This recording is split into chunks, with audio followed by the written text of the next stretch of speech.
அப்படியே கவர் பண்ணணும்.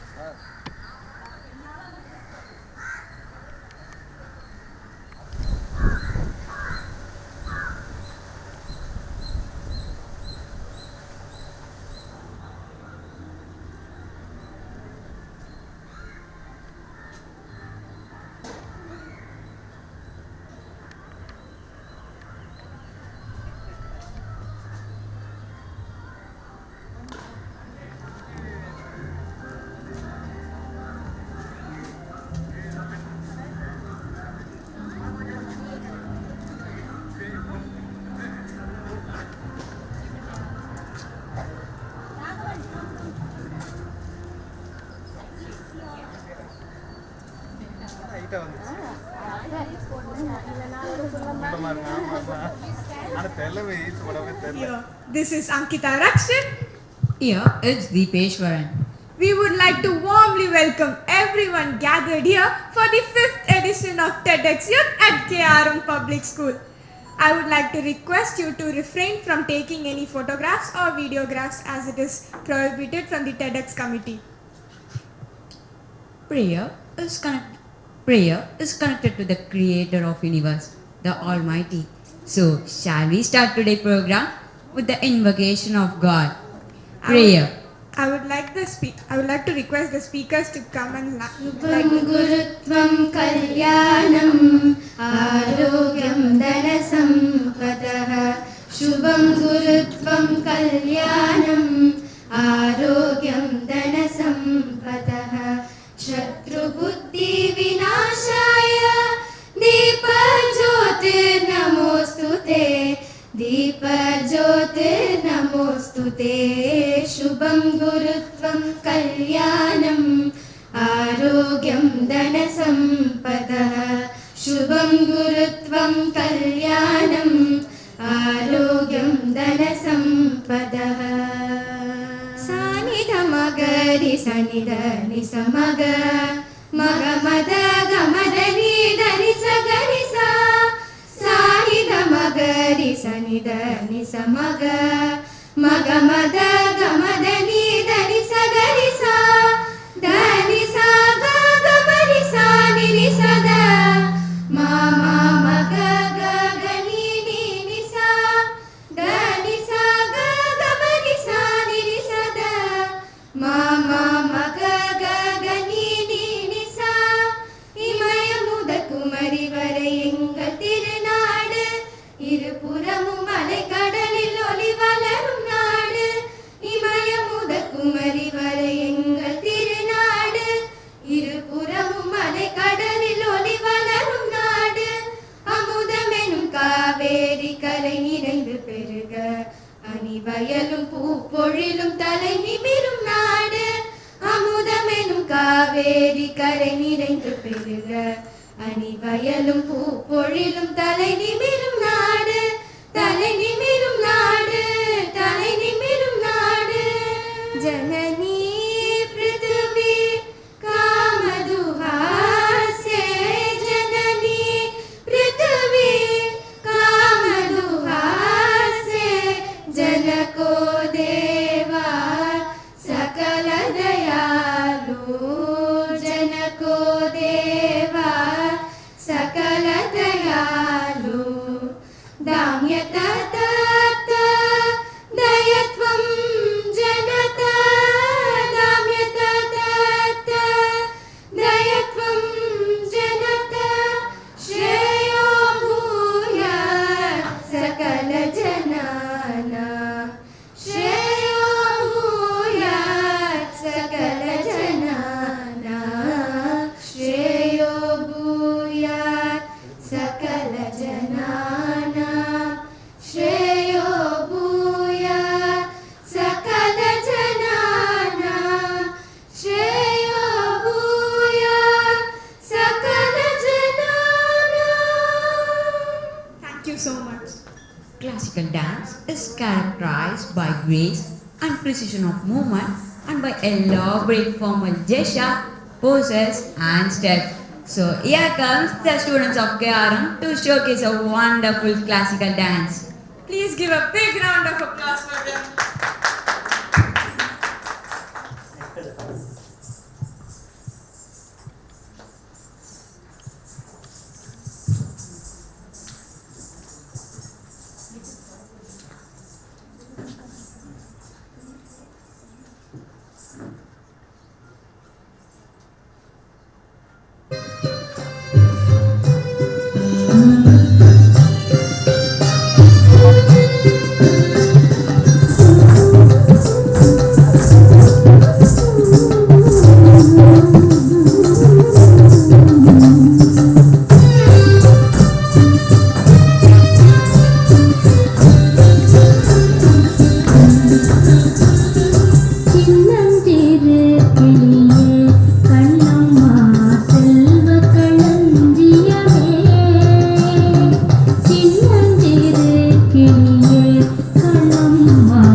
words, your movements captured the essence of music.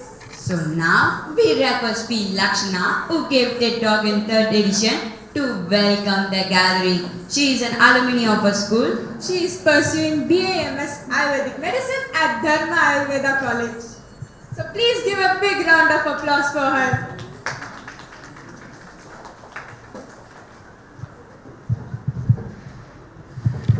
Every day is a blessing from God, and today is one such beautiful blessing. I am Lakshana, and it is my privilege and great pleasure to welcome you all to the 5th edition of TEDxYouth at KRM Public School. It is so pleasing to see all the smiling and excited faces eagerly waiting for the speeches. I am just as excited. But before that, I would like to welcome our DP Shakti Balan sir, the organizer, Thiru R.J. Thaimana Swami sir, the executive producer, the co-organizer, the organizing committee, the parents, the students, every single one of you here, and finally, today's main characters, the speakers. I welcome you all. I am so proud to share that our school has been conducting this program or organizing this program for the past 4 years and has chronicled a great success each year. I hope this year does too. And I'm happy to say I was a part of the 3rd edition of TEDxYouth at KRM Public School. So I can understand how exciting it is, how nerve-wracking it is, and tense it is for the speakers, especially the last speaker. I hope you're hanging on there well. I'm the last speaker as well, so I was excited the entire show and a little nervous too. And I always thought it was so cool for a person to be able to share their ideas and thoughts on a platform. And TEDx has given me the opportunity to be so cool. And friends, do you know the person who is even more nervous than the speakers and are all on their feet till the end of the show? Yeah, they are the mentors. I am so grateful for my mentors. Even though I disliked it at the moment, they changed my scripts. But I knew it was for my best, and it did really turn out to be the best. And today is the day where the blood, sweat and tears of all the people working on and behind the stage get their success fruit. I wish the best of luck to all the speakers, and I once again welcome you all to the 5th edition of TEDxYouth at KRM Public School. Thank you.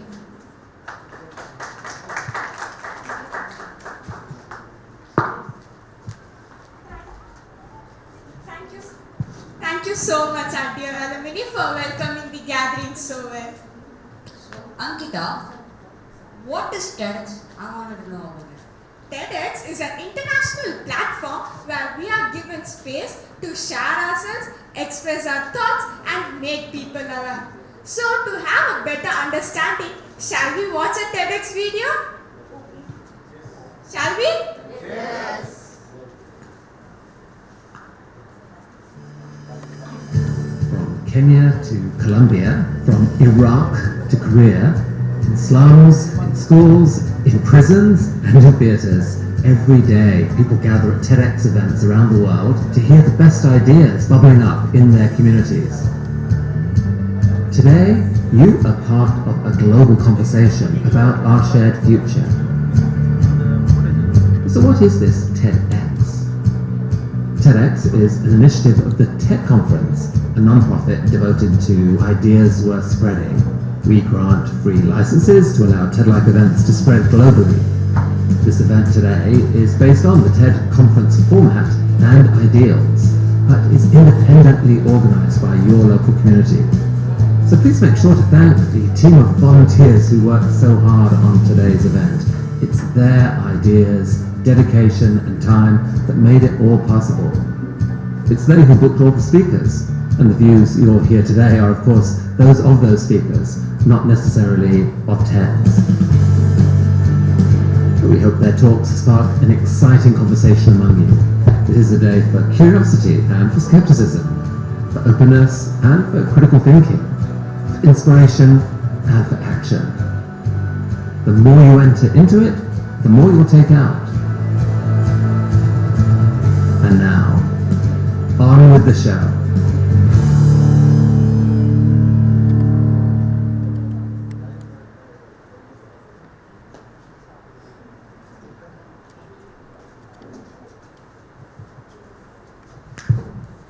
Did you all get an idea about TEDx?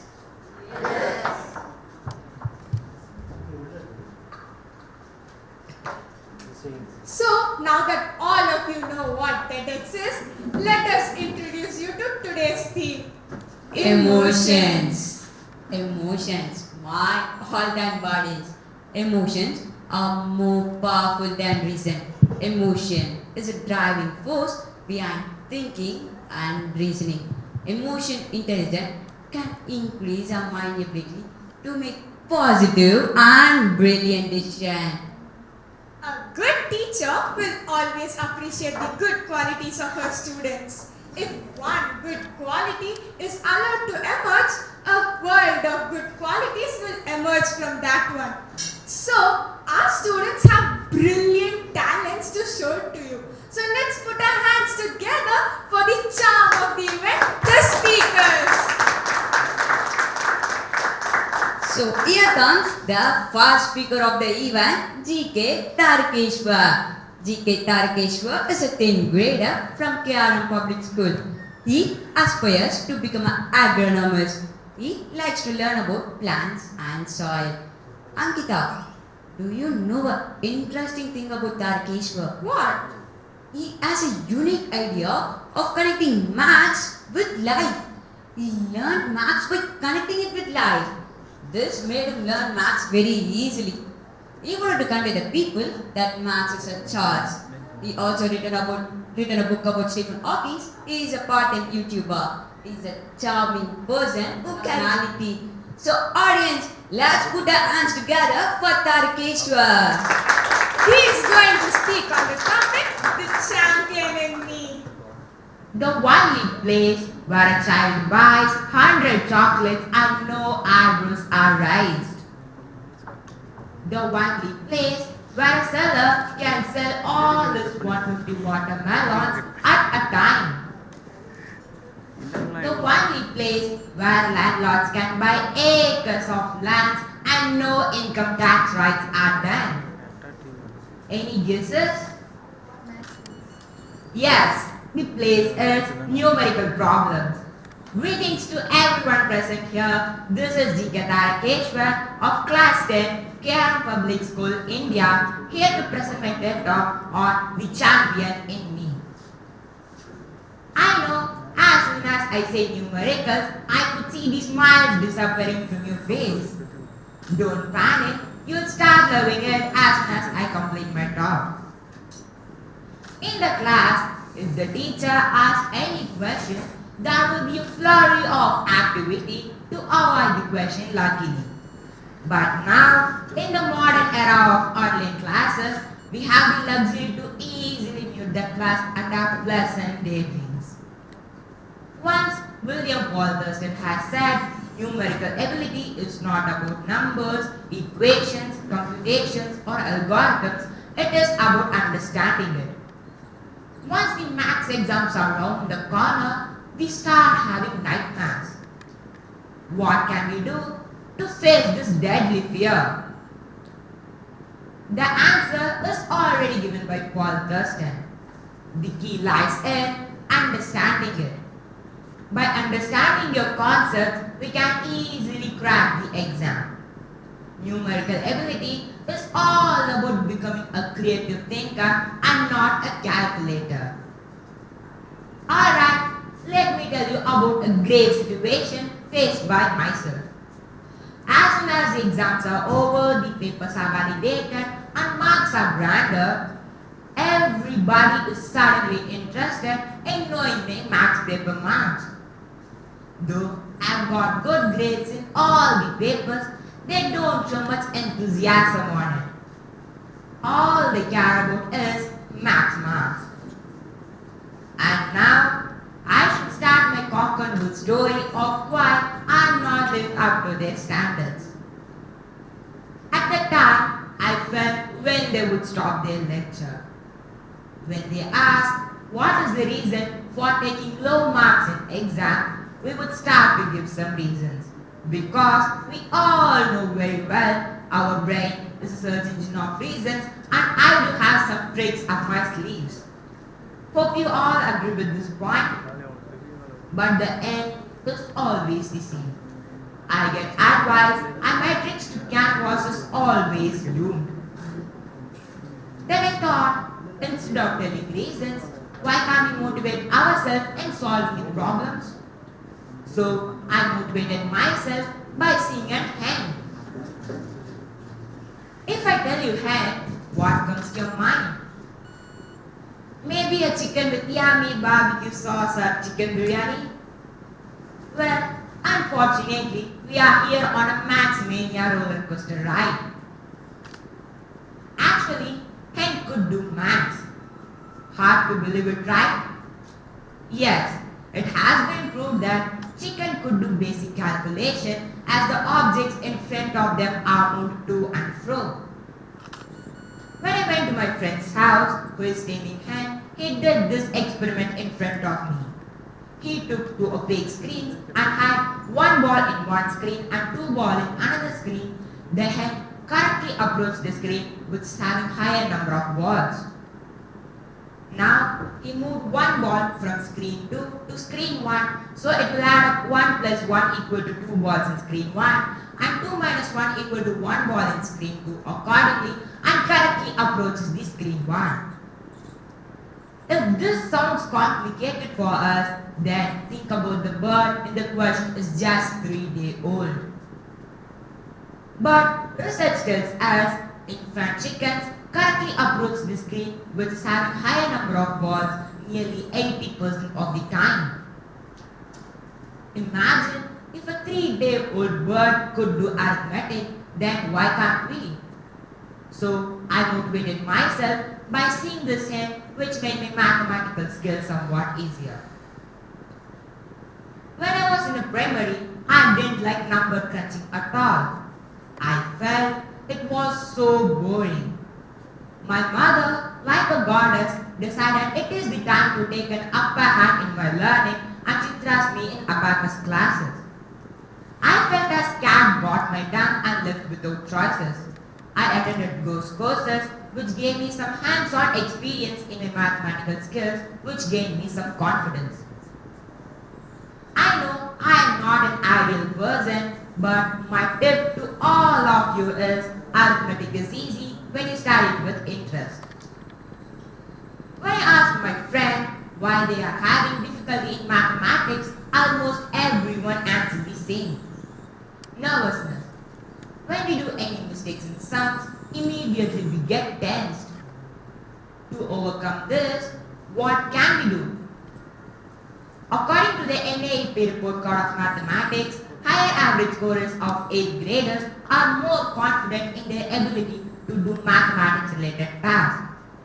Grade 8 students answer the questions about their confidence in performing a variety of numeracy related tasks, such as explaining to a classmate how they solved a problem or using a correct mathematical words and symbols when showing their work. Students' responses to these questions are combined to create an index which focuses on the confidence of the students in doing the mathematics related task.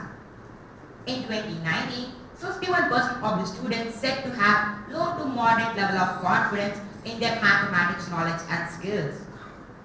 Grade 8 students who reported to have higher level of confidence has higher score on average than those who have lower level of confidence. So, from this survey, we have learned that we should enjoy solving sums rather than being overcautious. Now, let us look into the case of few people who have devoted their life in improving the quality of mathematics. Aryabhatta. He worked on the place value system using letters to signify the numbers and stating the qualities. He discovered the position of 9 planets and stated that these revolve around the sun. He also stated the number of days for a year, that is 365. Archimedes. He also spent his entire life trying to figure out a mathematical formula which is connected to physics. He came up with the deductions that paved the way for many inventions.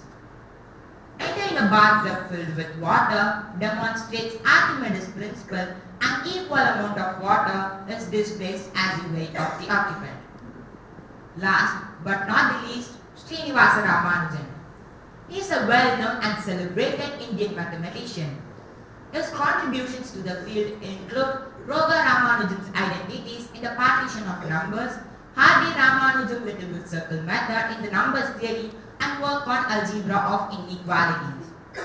These are some famous personalities who have made mathematics as their life. They connected the objects which they liked to the mathematics and made new inventions. They are the true inspirations for me to create this idea. By seeing all of your reactions, I can deduce that you are experiencing the sensation as if you are viewing a foreign movie without any subtitles. Now, for a refresher, I am going to tell you a formula. Don't panic again, not about any of the known theorems, rather a formula introduced by me. Emotional equation. Do you think it is impossible to rationalize an emotion with a simple equation? You may be certainly incorrect because here's an example. According to the Chip Conley, suffering is a constant because we all suffer to some degree. Meaning, on the other hand, is a variable since we can add or remove the sense of meaning to just about anything. So we can say this bar equal to suffering minus meaning. When you increase the sense of meaning, your suffering may not change, but your sense of despair lessens. Now, we can take another example too. Some people state that they want everything to be silent. They think it gives them happiness. But this is not true. I am claiming that I can prove it with an equation. Silence with happiness brings us ecstasy. So we can say silence plus happy equal to ecstasy and silence minus happy equal to misery. When we add these both equations, we get 2 silence equal to ecstasy plus misery. And when we transpose the 2 from LHS to RHS, we get silence equal to half ecstasy plus half misery. See, we have figured out the life's purposes with these 2 basic equations. I took a survey to students to get their view about mathematics. Let's see the results now. 82% of the students said that they like mathematics, but 18 of them said no. When I asked what is the reason for that, almost everyone answered the same. It is very difficult to remember the formulas. Formulas become drastically easy when it is compared with your emotions. For example, we all are familiar with the Pythagoras theorem, which is a squared plus b squared equal to c squared. Let's replace all with success, accepting failure, and growth. So we can say success squared plus accepting failure squared equal to growth squared. We can also write a meaning for this equation to remember this easily. Success will come in our life, but we may also experience failures. Failures are simply feedback, accept them, and they will make your life more to grow. See, isn't it thrilling to think about it? Just substitute the things which you like and ta-da! You got your own substitute theorem. Let me name this theorem as Tao's theorem since I have invented this. Let's see the answer for the next question in my survey. 41% of the students said they like statistics in the mathematics. So, can we connect the graph with our emotions? Why not? We can draw our own emotion graph. Firstly, we need to draw our emotion tabulation. In this, we need to write the emotion which we are experiencing at a certain point of time, say joy at 6. Like this, you need to track your emotions for an entire day. Here is my emotion tabulation where I track my emotions. And now we can draw the emo graph for this. You just need to mark the coordinate point of an emotion which is in the tabular column. And you should join all the coordinate points marked and our emotion line is also ready. If the line is more in your downwards, you are in a happy mode. If it is more in your upwards, you are in a misery. This emo graph helps us to track our own emotion and able to see how happy and how sad we are.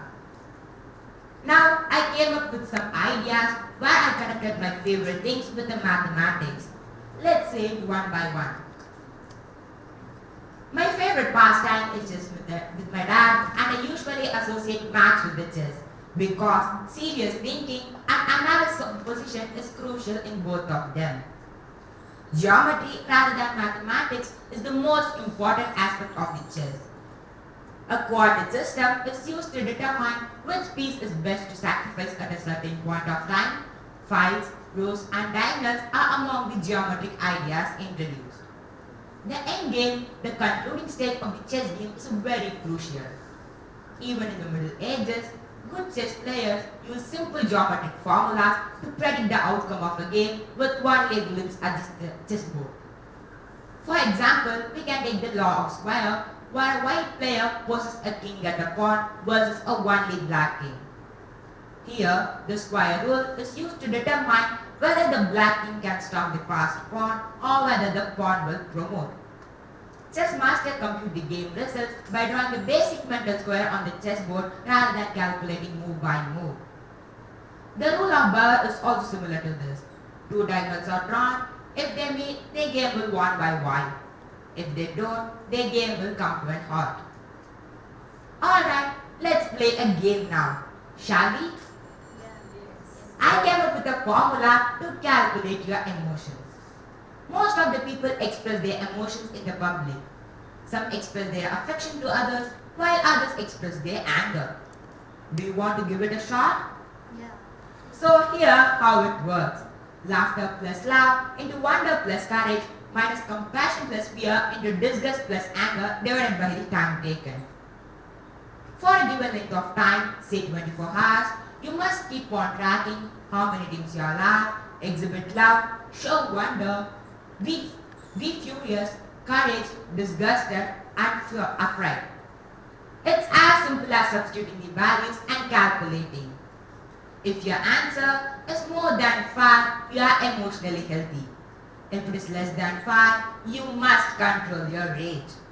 And let me name the essay unit as T, since I have invented this formula too. Once there will be a determined rabbit. If it steps into a task, it will not come back. And this determined rabbit is stuck in a well of 30-meter depth. It climbs 5 meters and again comes down 3 meters in 1 hour. So, how much time it takes to come to the level of ground? Any answers? According to the arithmetic, we can say it takes 14 hours to escape. But I am having an outlier answer. I am saying it takes only 6 hours. Do you know the reason? This is because the rabbit in the question is said to be determined, so there is no need to come down again. When we say this question in this manner, the rabbit can escape in just 6 hours. Please don't solve this sum in this way in your exams because this is just an example that you should not step back. Here, this problem is connected with the determination. Even the question demands the rabbit to come down, the rabbit in the question has the ability to change the answer itself. Now, I came up with a crazy idea to remember the integers. Most of them has difficulty in integers, that too in the science of numbers. By this, I lost my marks most of the time. So, I found a new way to remember these signs easily. We all have heard this saying that our enemy's enemy's friend. So I thought, can we connect this saying with integers? So I substitute the plus sign with the friend and minus sign with the enemy. So we can say plus into plus as friend's friend is friend, minus into minus equal to plus as enemy's enemy's friend, minus into plus equal to minus as enemy's friend is enemy, and plus into minus equal to minus as friend's enemy is enemy. See, doesn't it sound interesting? By this, we can go into our next interesting topic too. Tossing a coin. If I say this, what comes to your mind? Maybe a cricket match? But in the case of mathematics, we use in the probability. And I use this probability to make a decision. There are 2 outcomes for a decision. One will be our favorite thing and another will be a thing forced by others. But only one outcome will come after tossing the coin. So we can say there are 50-50 chance for both the outcomes. When we toss the coin, our heart will say to something to come as an outcome. Just follow that to make a right decision. And also, decision making is a skill because there are both positive and negative outcomes. You just need to learn the trick how to flip a coin to make a positive outcome. Always keep this quote in mind. Mathematics may not teach us how to add love or subtract hate, but it does give everyone hope that that's a solution to every situation. What will you say when I ask you the entire form of maths? I'm sure when I ask this question in first, you'll say something like mental attack to healthy students. But to wrap up my talk, I would like to say an abbreviation, which is mistakes allows thinking to happen. So learn maths, use it, make beautiful things and solve big problems, make the world a better place with maths. Thank you.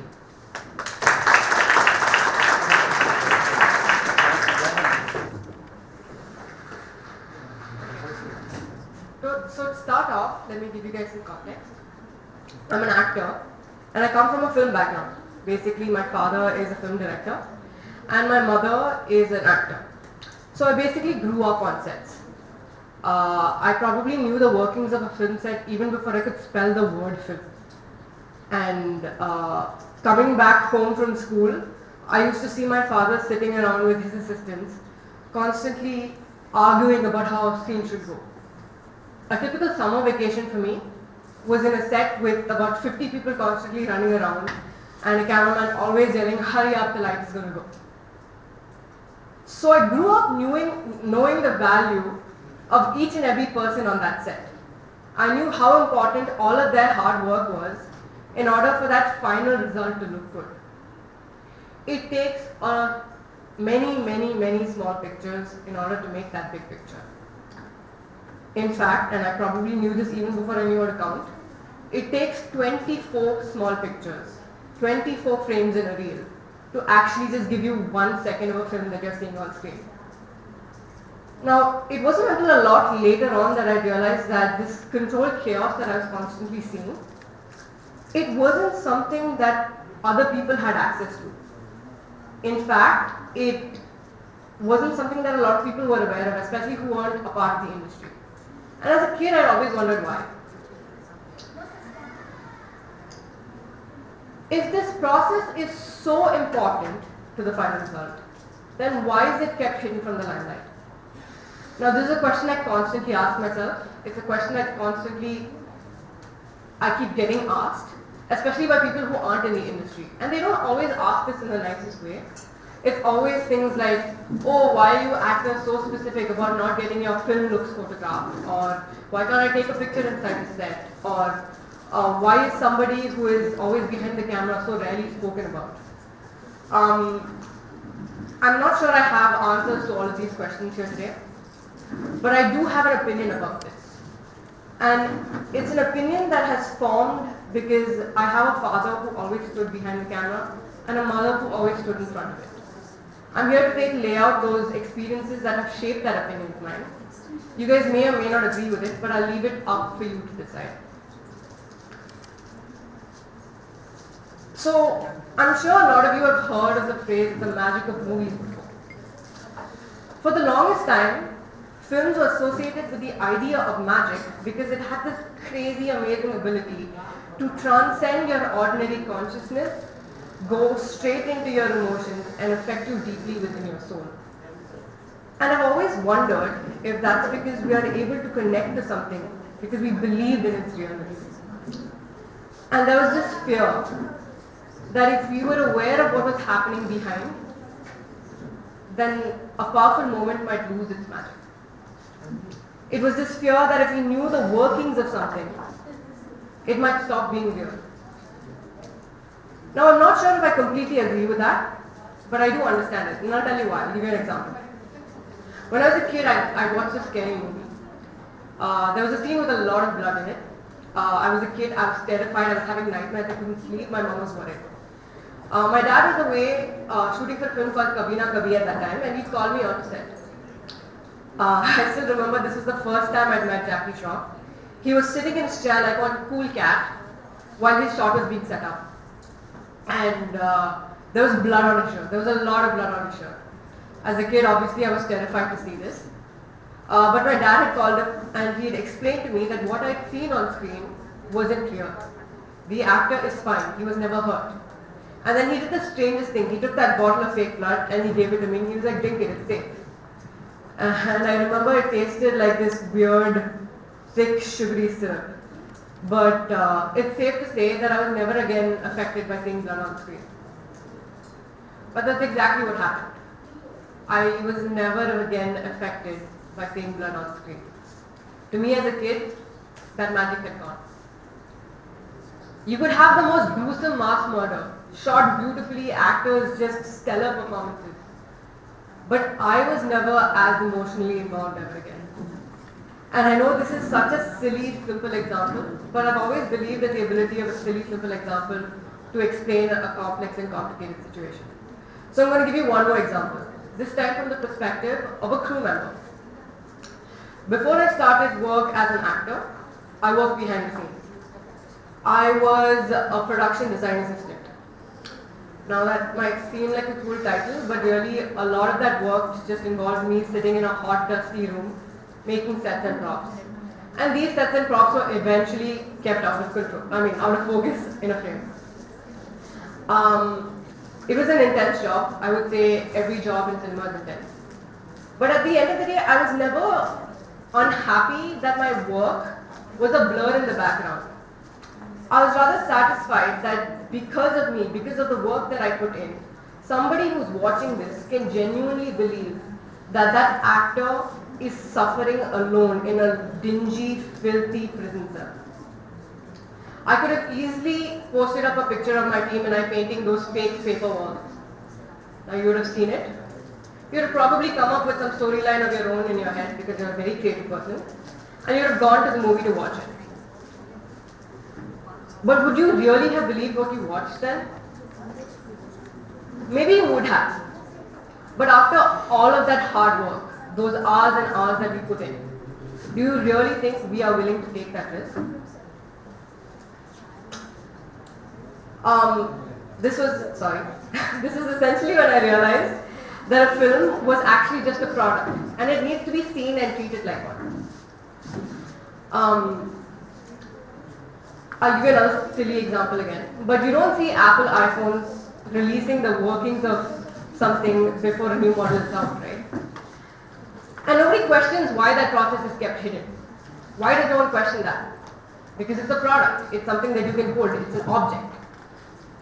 Films are a bit tricky here because its success lies in its ability to get us emotionally involved in them. And when we as people get emotionally involved in something, we stop seeing it as a product. But just like any product, it has a research and design team working day and night to actually make it. Just like any product, it has a marketing team solely dedicated to promoting it. Just like any product, it is packaged to be sold to an audience. In a professional space, an actor or a crew member really can't post up images or talk about what's happening behind set without the approval of the director, because these things are things that need to be carefully curated. Suppose somebody notices something and the film is sort of figured out even before it's released. There's this tiny fear that all of that work that we put in will have gone to waste. And it's that really, really tiny fear that has all of our guards up. So this is an image of my personal team. These guys are my pillars on set. There is a lot of work that goes into the makings of an actor. And the initial question here was whether extra importance needed to be paid to those essential but small processes of everyday life. I'd like to change the question here a little. Instead of asking whether these small things need to be made important, I'd like to ask, who are these small things actually important to? Who should these small things actually be important to? Should it be important to the person who's going to spend 2 hours of their day trying to experience a story? Or should it actually be important to and kept within the people whose everyday lives it actually affects? This is a picture that was taken by the crew of one of my dad's films. It was taken on the last day of shoot. These guys shot for 104 days, non-stop in the Hyderabad sun, not a Sunday off. Now, that's not how normal shoots work. What these guys did was not normal. And they really, really need to be celebrated for it. And they took this picture as a celebration of their time and efforts together. But let me tell you something. This picture that you see, it's always going to be most special only to the people that are in it, which is the team. It is never going to be as special to anybody else that sees it. But what they've made, that product, that film, that actually has the ability to affect a person that watches it in the most personal level ever. And all of these people that are standing behind the camera when the director yells action, they know that fact. That's what being an artist is. And that's the truth. There are a lot of schools of thought about the way we talk about films and about the processes behind the camera and in front of the camera. This is just really my opinion. The truth is we put a lot of effort into giving you something and to show you something the way we intend for you to see it. So rather than wondering more about the process that's behind it as a product, look at it as a product. Products don't tell you how they're made, nor should they. You really just need to enjoy it, love it, experience it, and everybody that is part of that process, they're going to be satisfied and happy. So, thank you.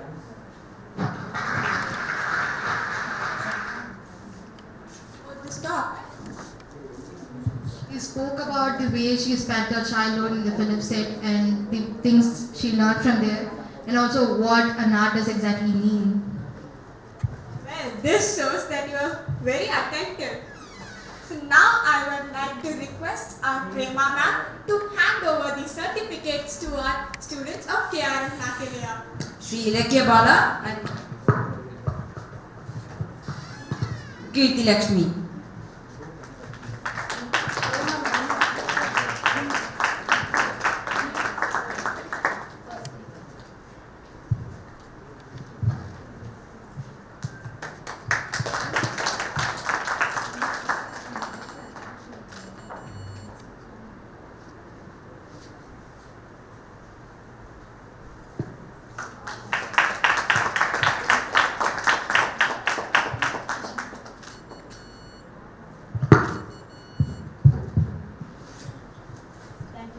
Thank you, ma'am. I would like to request our dear principal sir to hand a token of love to our alumni Lakshana.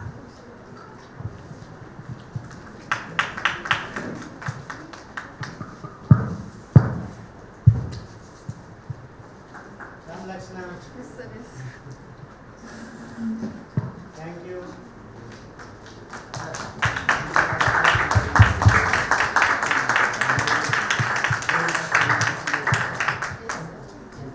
Sir.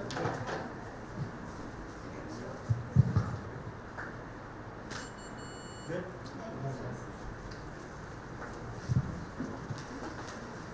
So let's resume our program. Next up is a performance by our students of KRM Ganalaya. Dancing and music is linked with rhythm.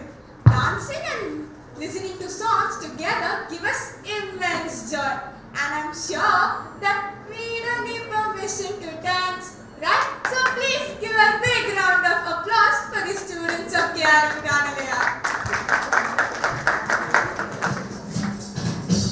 It's another thing now, when your heart feels like it now, beating louder with no way to fight it. When it comes in time and strong, sing along to the song, to the feeling we just getting started.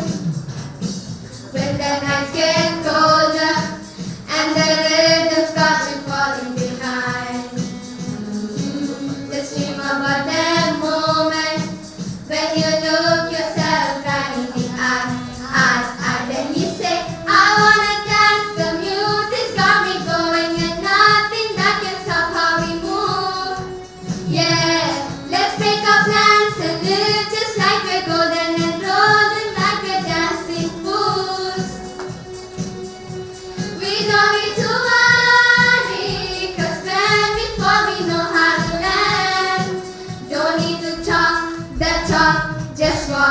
the walk tonight.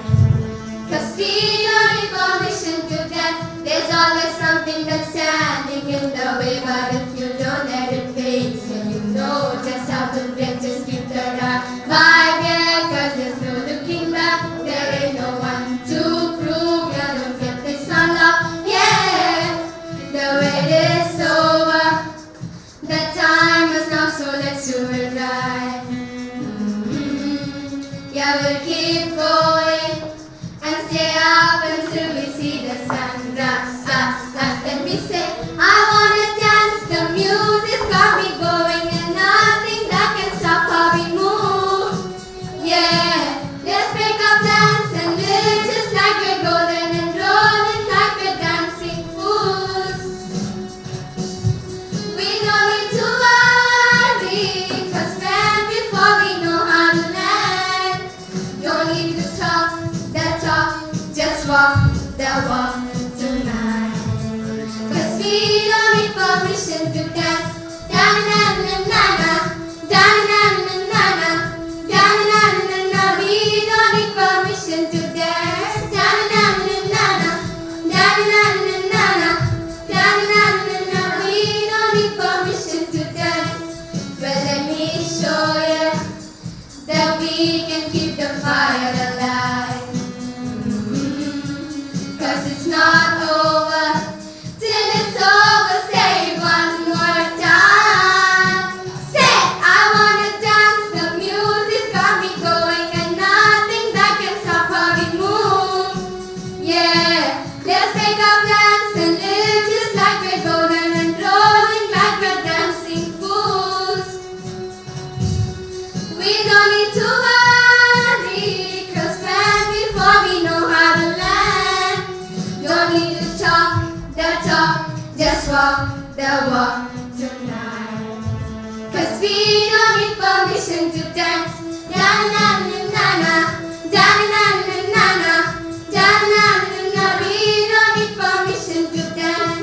Da-na-na-na-na, da-na-na-na-na, da-na-na-na. We don't need permission to dance. Da-na-na-na-na, da-na-na-na-na, da-na-na-na. We don't need permission to dance. Da-na-na-na-na, da-na-na-na-na, da-na-na-na. We don't need permission to dance.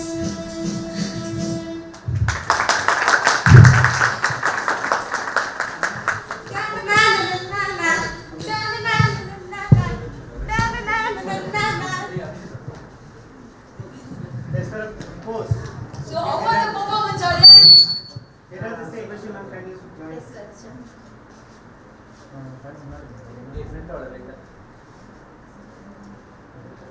Ma'am, you are hiding Sahasra.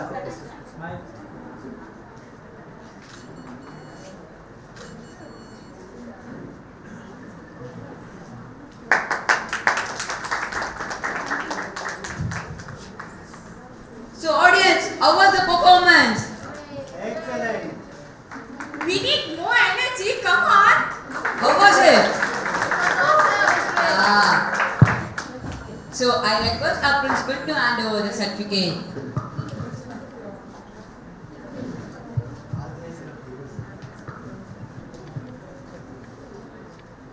Come, Aparna. Aparna. Sini Bhagavati.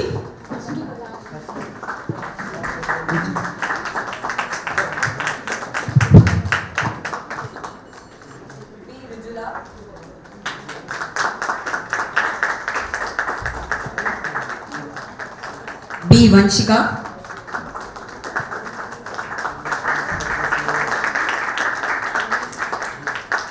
G. Sudashri.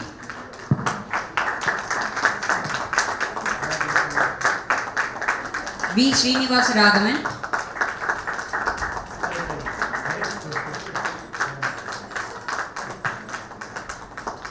B. Sahasra.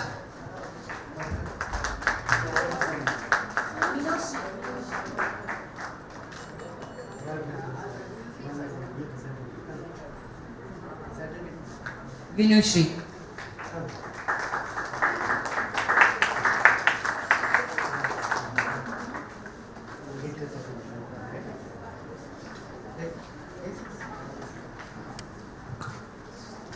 Amrita, stress during our teenage years are quite certain.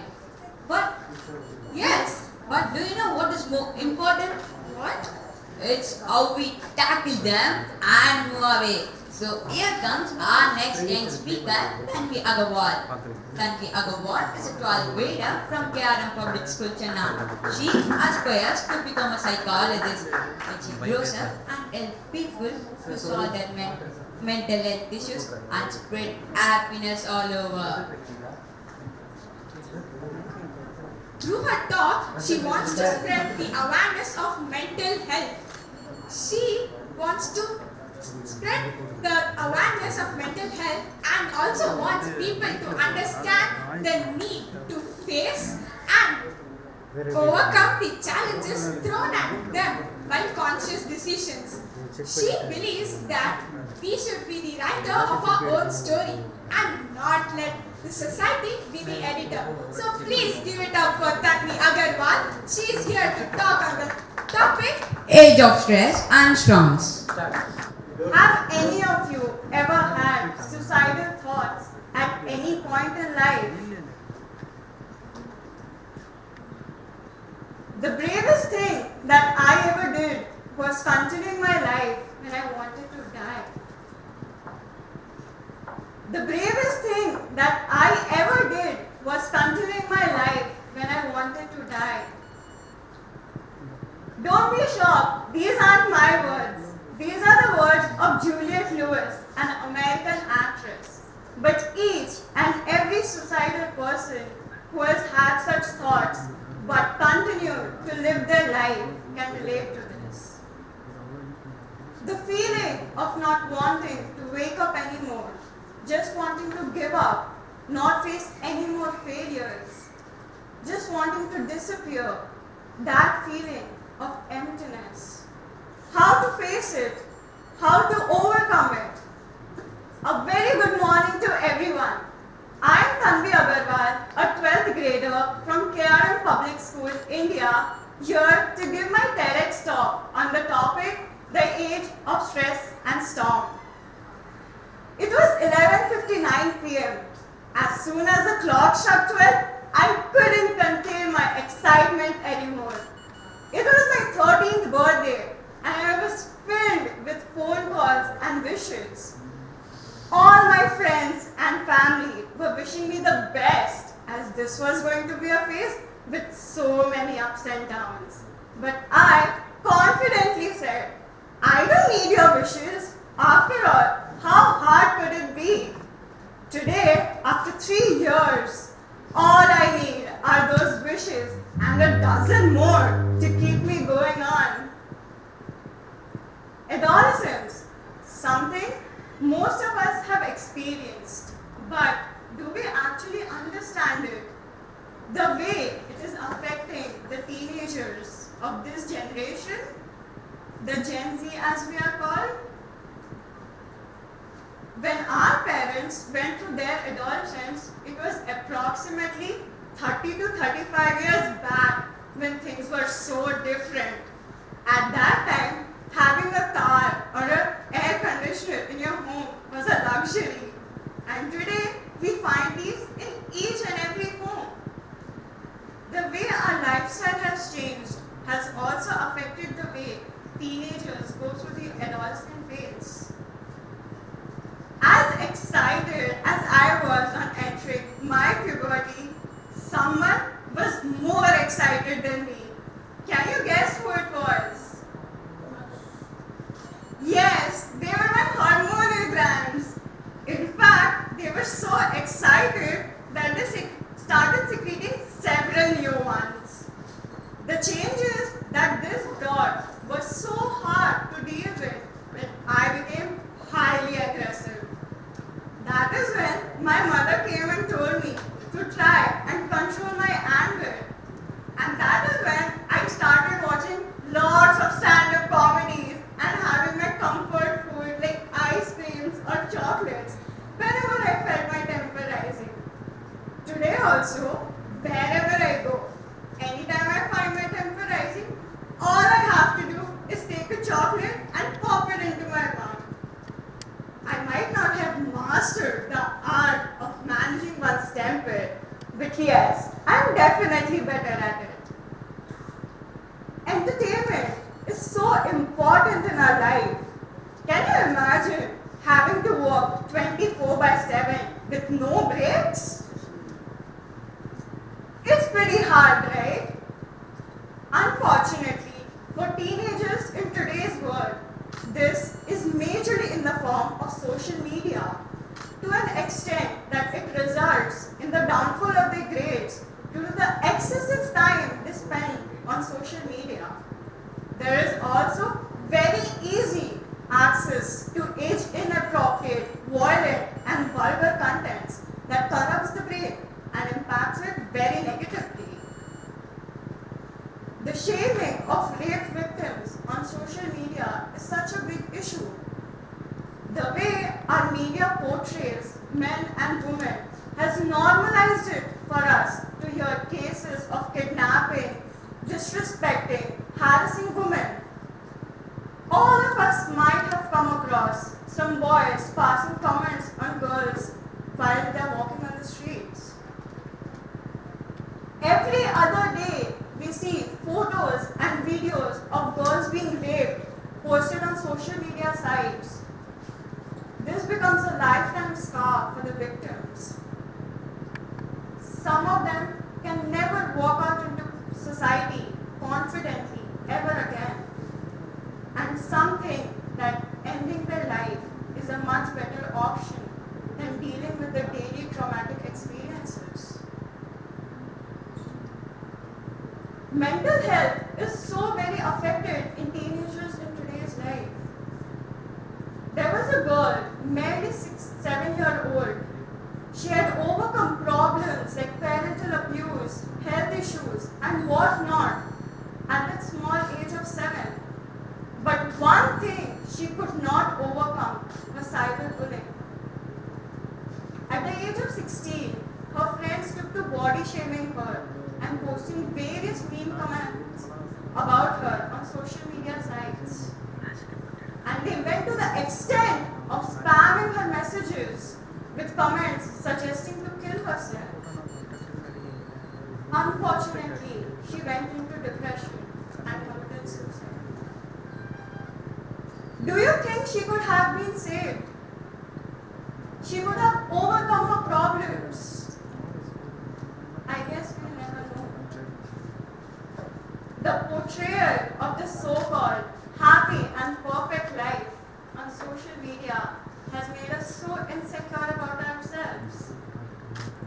We have idealized the false standards of happiness so much that the difference between realistic and unrealistic things are not understood anymore.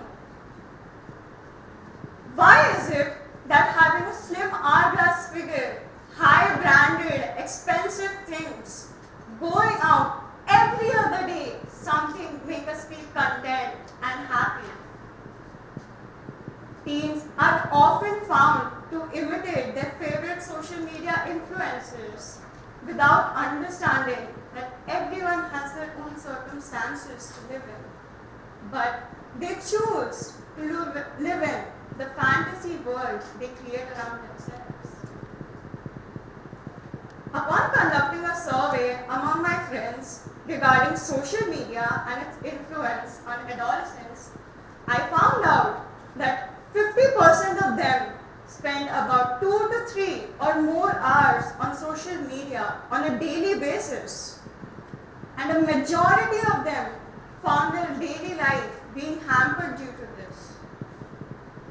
When I asked about their opinions on social media's influence, majority of the responses that I got was how influential, how addictive social media is. To an extent, it is leading to the development of superior and inferior complexes among children our age. This helped me understand how bad of an influence social media is. In fact, it is also a reason behind the increase of children indulging in substance abuse today. A teen's brain is so manipulative that it becomes easily susceptible to these things. Substance abuse is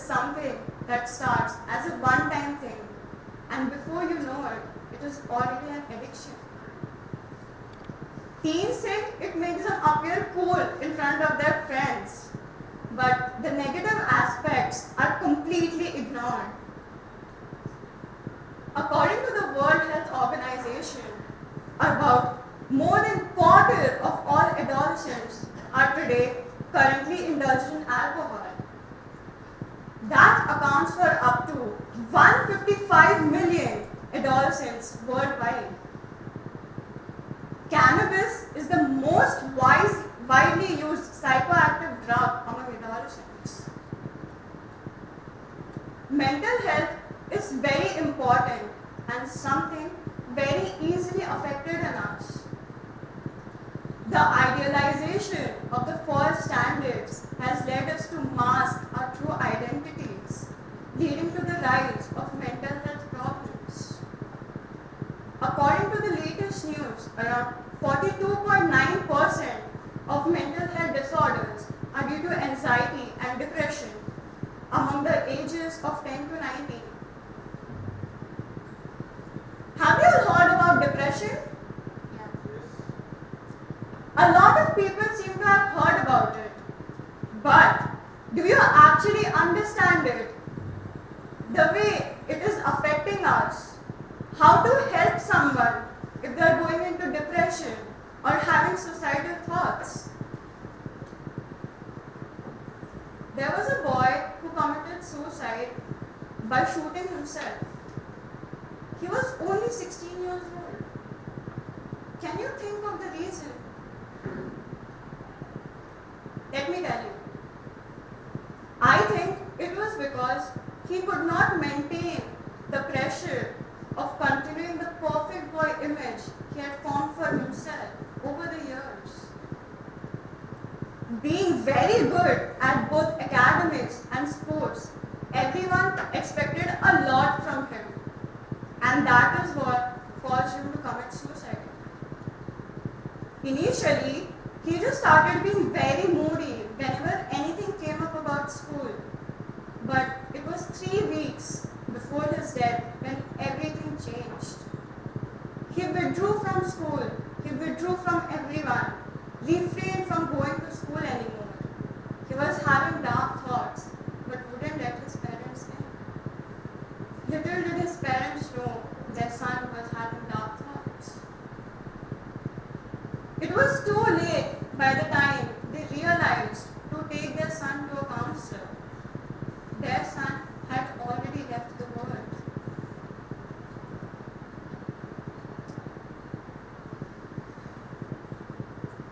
Why do we get influenced so easily? Why can't we face our problems, overcome them? The way we perceive things affects the way we deal with them and the impact they have on us. One always has the love and support of their loved ones to help them through these tough times. Why is it that when a child is left unattended to, we divulge more and more into the evils of the society? Today, the true essence of success and hard work is absolutely lost. All we want is fun the whole day round. Today, the world has become more of an online friend. As much as important it is to have the love and support of our elders, isn't it important we face our fears and overcome them on our own? Stand strong and sturdy like a wall in front of anything life throws at us. It was my 10th standard when I moved to a completely new city. Dealing with my studies, adjusting to the vast environmental differences, all in the midst of a pandemic, was so hard. It took a major toll on my mental health. I became scared of speaking to anyone. I hardly ever ate properly or had a good night's sleep, but never had the courage of speaking up. I would blame myself for being so weak, for not being able to speak up. Slowly, I started to have panic attacks during my exams. I developed anxiety issues, yet could not speak up.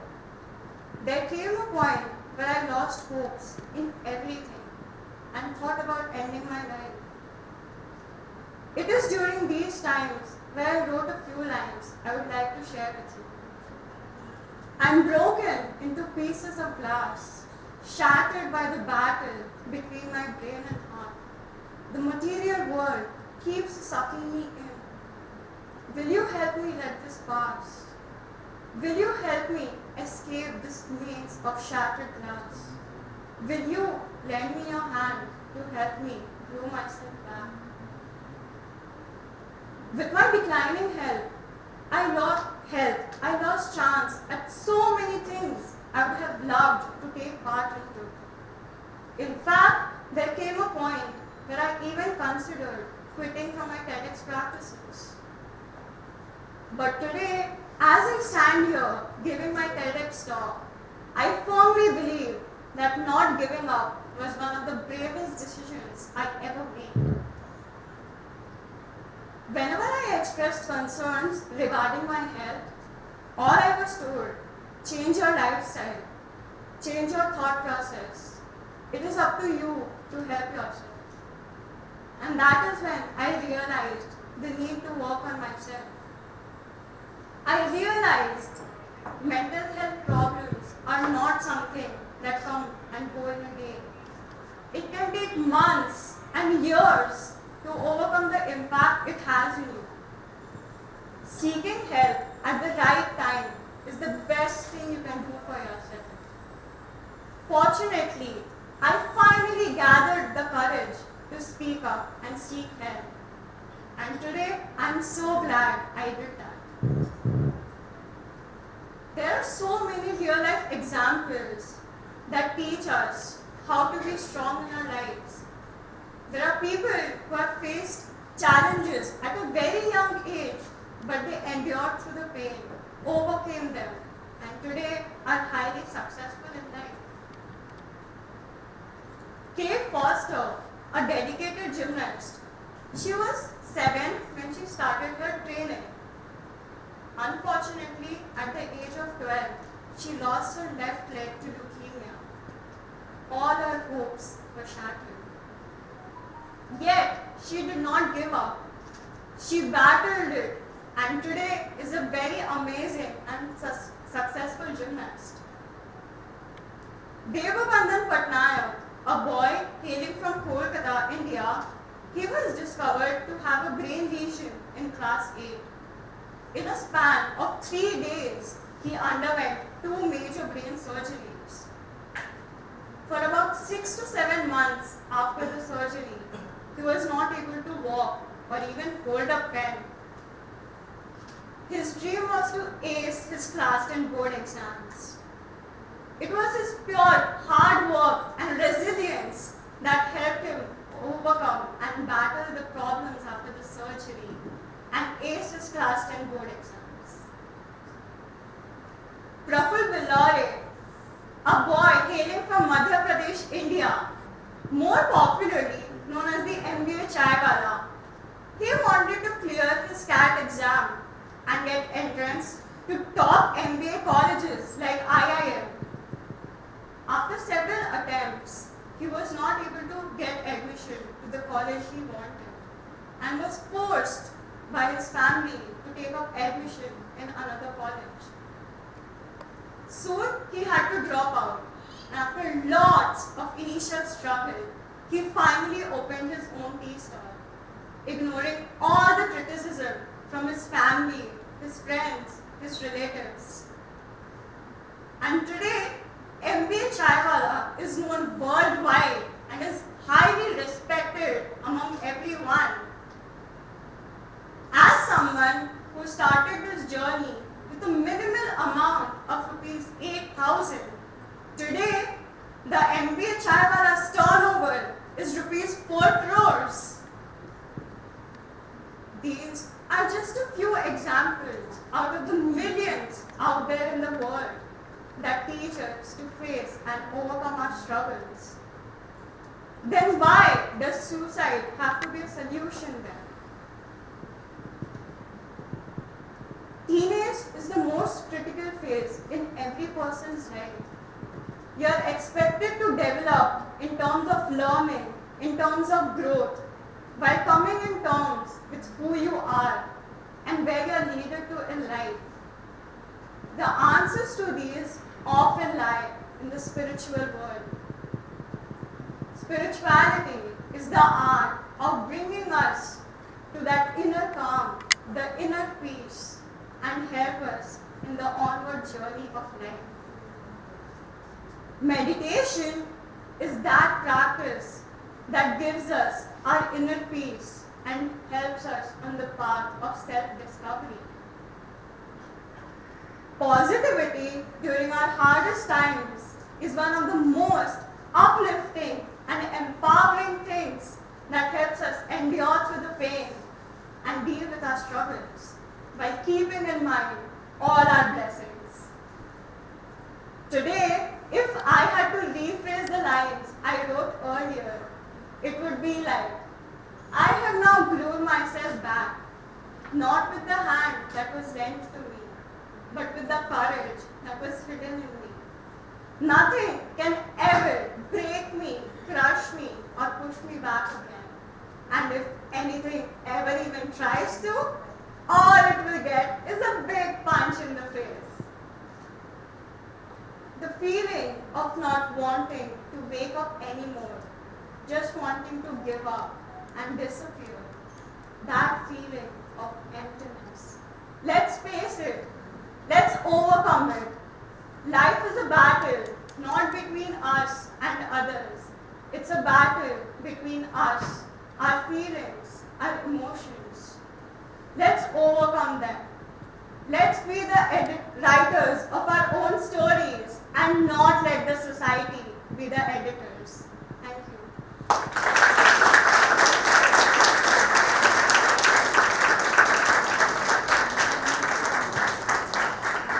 Well, I guess this explains that how difficult may the problem be, we should never give up. So why can't we have a small Q&A session? Are you ready? So who shall we ask? Yeah, I will go on with this group. So, Uncle, what do you think the effects of social media, impact of social media? Tanvi said, I think it moves you out from yourself. It hides who you are, and you start thinking something which is not you. Well, thank you very much. Can anyone tell who are the 3 famous people that we stated? Maybe you?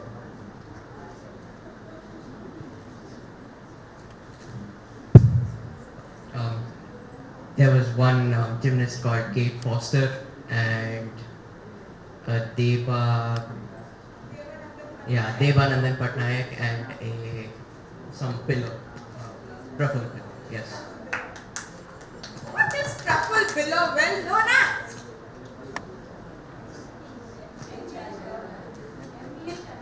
Right, MB Chaiwala. Thank you so much.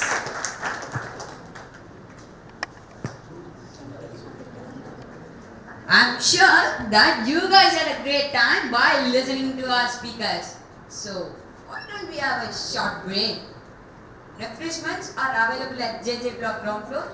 For restrooms, follow the signages. Thank you. Preposterous. I got your contact from a South African health officer in Ghana. I find that unlikely.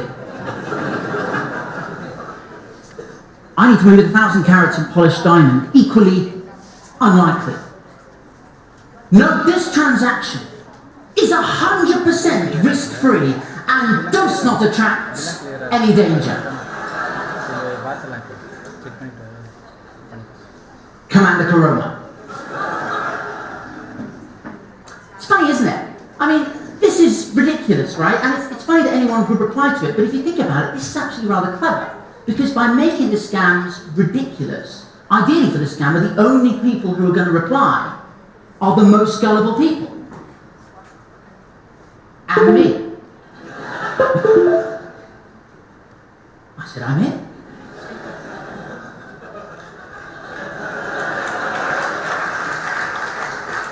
Then he told me to email Liberty Law Firm at lawfirm.co.uk, which is an amazing email address. Then he said, send me your phone number. So I gave him the phone number of Goldman Sachs, the bank. I wanted him to think I was rich. I probably shouldn't have done that, because the next email I got said, James Veitch, I'm not sure you are real at all.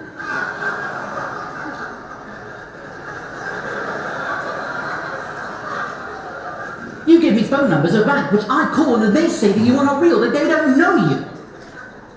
They even advised me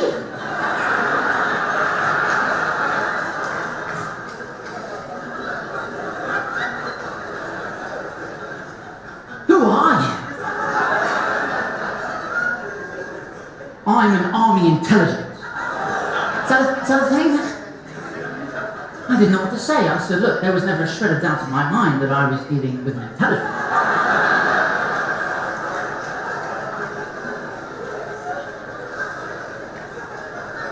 How can I prove to you that I'm real? I mean, how can you prove that you're real? In truth, how can any of us prove that we are real?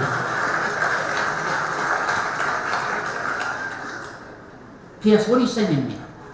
I've forgotten. He said the contents of the consignment is 1,000 carats of rough diamonds worth $7.5 million.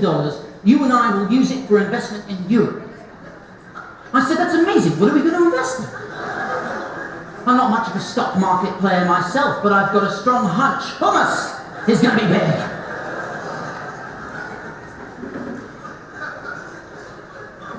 Can I have a picture of the consignment? Well, guys, yes, I can. Boom.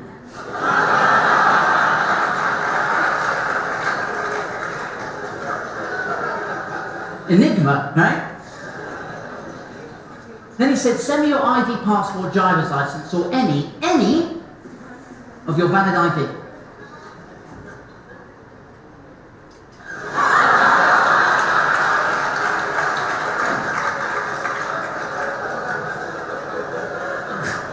It was valid at the time. Then he said, you will need to set up an account with our bank and pay the fee. This is quite common, like he has multiple email addresses, he pretends like it's another company. And I thought about it, I thought, okay, I'll do that. And I thought I'd throw something into the mix just to see what he did with it. So I said, look, I'll set up a new account with your bank. There's an offer of a free toaster on at the moment, and I've got my heart set on it. He said, don't worry about getting a toaster.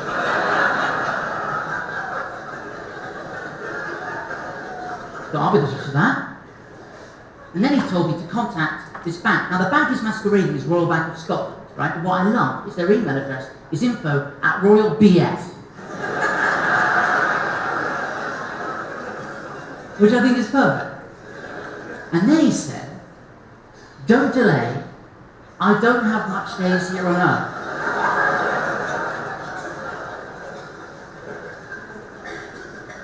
I said, when are you leaving off?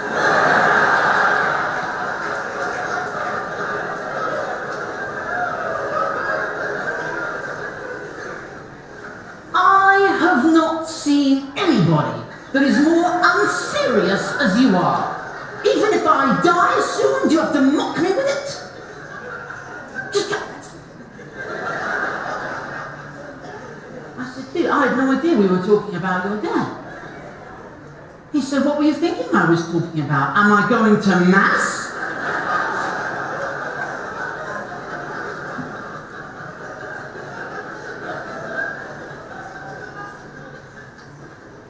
I said, where's Matt?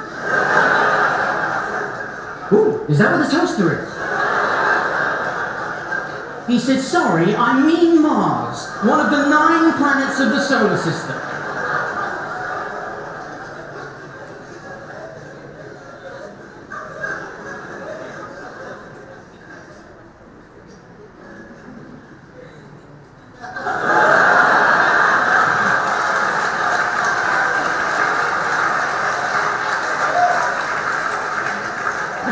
If he doesn't know, it's going to be a shock. I figured I'm done with this guy, I'm going to send an email to Royal BS, right? So I sent him an email, I said, look, dear Royal Bank of Scotland, I'm writing to you about some bling Lieutenant Commander who's leaving me in a free toaster you're giving me for opening the account. They got back to me very quickly, they said, please send us the Fed account opening form. And there is no free toaster. Raj Ramesh, head of costume care.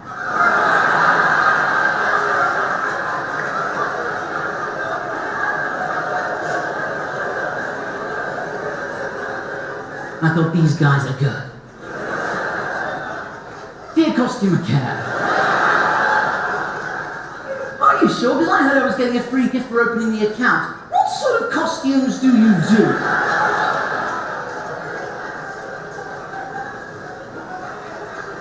He said, there is no bonanza going on.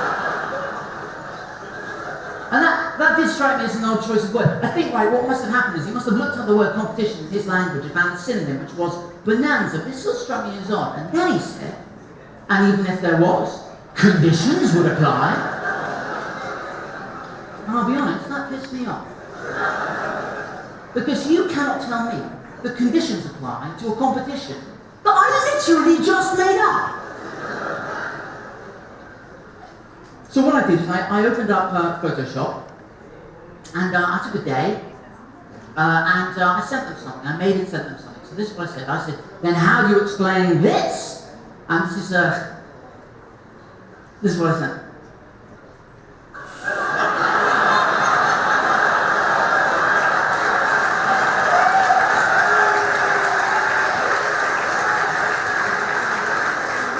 Free toaster with any new account, toaster bonanza!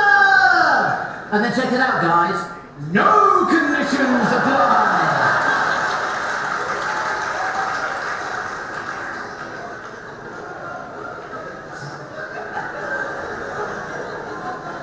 I thought, get out of that. And he did. He said, that do not include Royal Bank of Scotland worldwide. I said, what are my options I could do with the account? So we would appreciate it if you do not bring up this gift to me again, because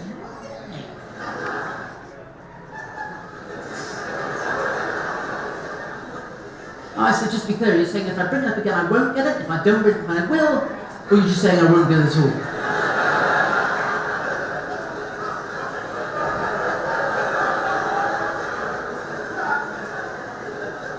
Please stop talking of a free toaster. I thought I've almost done it, right? I've almost, because part of me just really wants to kind of annoy them almost as much as they annoy us. And I don't know about you, to me, that sounds like a broken man.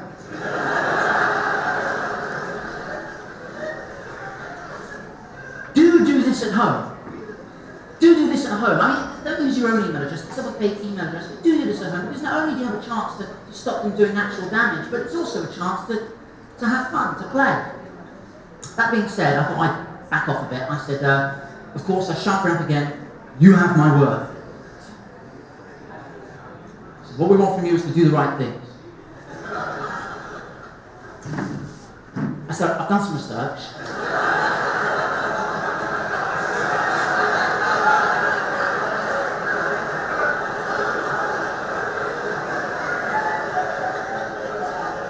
Please stop being annoying us.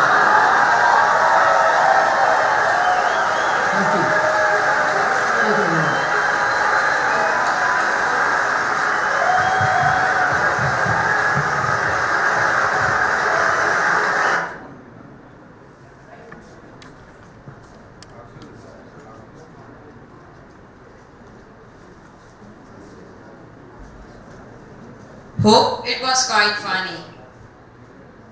Welcome back, our lovely audience. Shall we start our program with our next speaker, LV Kavish Karthi. Kavish Karthi is a 10th grader of KRM Public School, Chennai. He aspires to become a doctor and help people and also accomplish his father's wishes. He is a passionate drummer and has unconditional love for music. And did you know he has completed 5 grades in Trinity Rock and Pop Drum?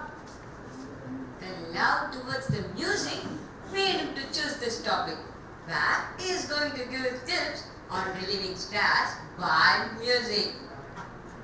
So here comes Kamish Karthik to talk about the topic, Meet the Beat. Okay. According to them, music is the best ever companion for. What is your best companion? For me, it's dance. Great. So please give a big round of applause for Kamish Karthik.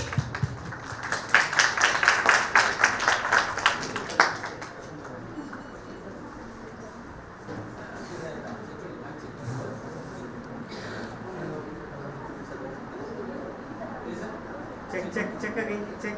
Hello. Check, check. Loud and loud. Check. Right and left. Hello. Left, right. Left, right. No. Turn your head left. Hello. Ah. Hello. Hello. Hello. Okay, start.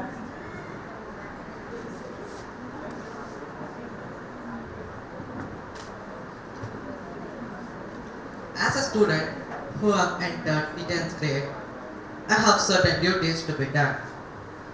Have to study more, work hard, involve myself more in studies, and at last get good results in examination. I'm very fed up of this. But on the other side, I'm also a person who is associated with music and loves music. Today, you're all going to hear and enjoy my excited, enthusiastic, fun-filled and a wonderful musical adventure which greatly influenced my life. This is Kamish Karthik of Grade 10 KRMPublicSchool, Chennai, India, here to present the TED Talk on Meet the Beat.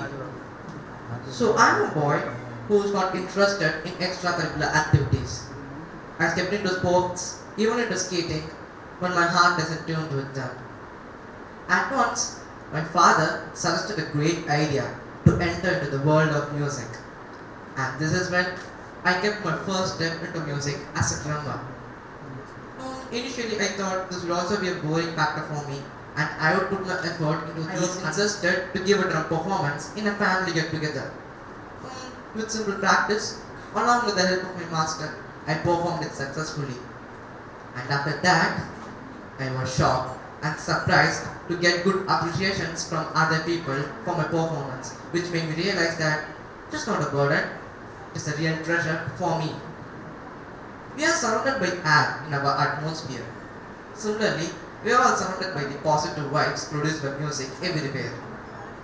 Our mom sings lullaby for us in the starting stage of our life, and at last, at the end of our life, we will be given a good send-off through music at our funeral. Do you know?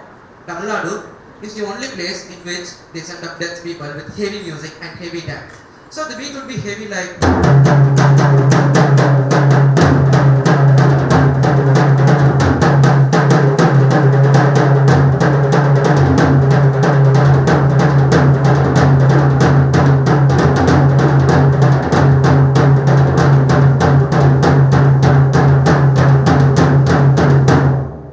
So they send off people in this way, believing that the person's soul will reach the heaven in a happy way. So, music can be found when vegetables are being chopped, when doors are being opened and closed, and many more. Music offers peace of mind for us. It soothes to our body and helps us to relax ourselves. It makes our stress, anxiety, and problems flow out of our mind. It is a great way of feeling our pains, disappointments, and failures.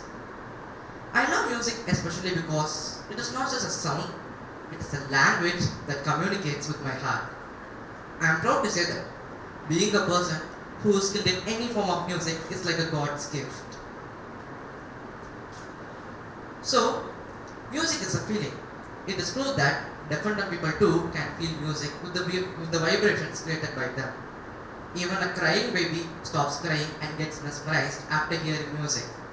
Taking myself as an example, I used to stand still in the place where I am whenever I hear my favorite songs. Indian music is loved throughout worldwide. I read this in the YouTube comment box.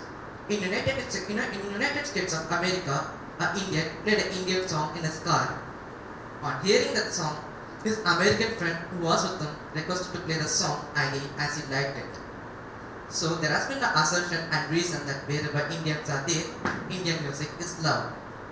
Music is celebrated in different ways in a country like India with different cultures and different religions with different people. For example, in Tamil Nadu, marriages are celebrated in a different way with different type of music. It will be filled with different instruments like tabal, medam and nadaswaram etc. So the beat will be different like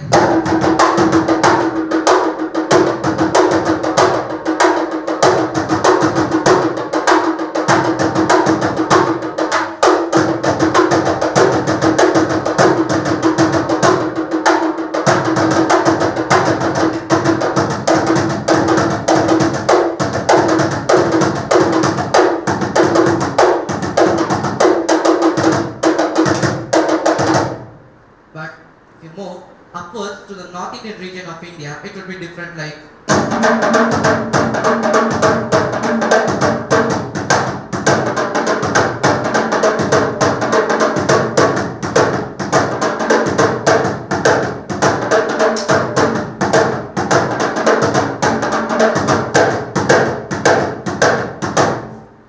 so this proves that Indians are born to be music lovers. Many years ago, when music was introduced, it doesn't contain any variants. But now, jazz, pop, hip hop, western, classical, folk, melodious, faster, heavy, upbeat, and many more have been introduced. But the thing is, from that old undeveloped generation to this new, well-developed and modernized generation, people never stopped hearing or loving music. There is no one thing that influenced me as a person other than music in my life. I am always connected, inspired and influenced by music every time. It has always been a part of my life. Music is too emotional and too specific to define one piece as an influential factor. It classifies all the rhythmic sounds into a system, and even the plants and animals enjoy the harmonious and pleasant rhythm of the musical sounds. Maybe aliens from other planets could also enjoy them. Who knows? Maybe this miracle could also happen. Huh? Music is not that difficult to be learned. Things required to learn music are nothing but love for music, dedication towards music, and at last a good practice. Music is a wonderful companion that kicks out our boredom. But it is not only being used to get rid of boredom, many have also made it as their profession. Let's see how different types of music comes up with different emotions in our body. Faster music will make us more alert and more concentrated.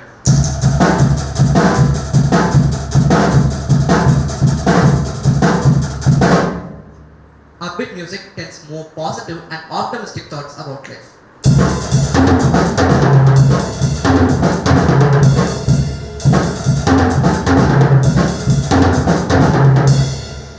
Whereas slower music makes our mind peaceful while relieving the stress of the day.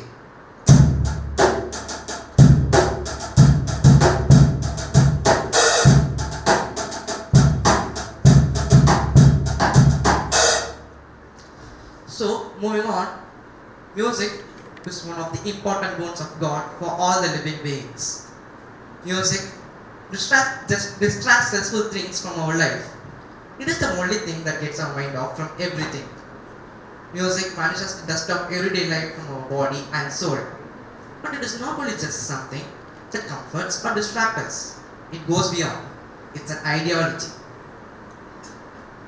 Moving on to myself, I have some musicians who have got more influence to their music.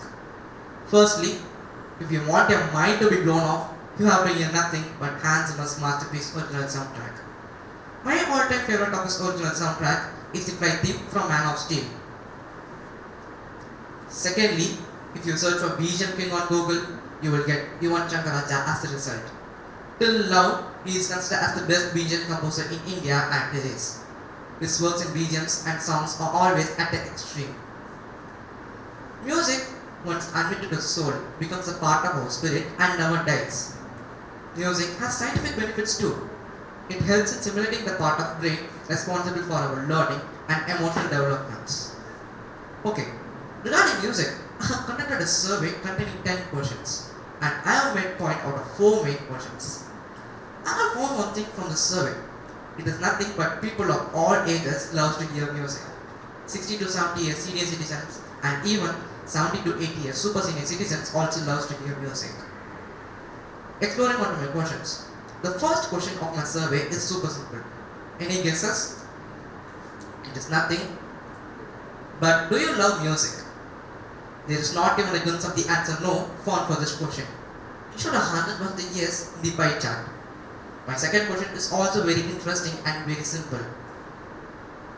How often do you hear music? This time it nearly tests 50% of sometimes and 50% of every time. But guess what? No one answered my third option as never. This proves that we are living with music. Music is there for every occasion. Whether we are happy, sad, confused or stressed, music is the key for everything. As a proof, in my survey, a highest number of 83.6% have answered that they hear the music at every occasion.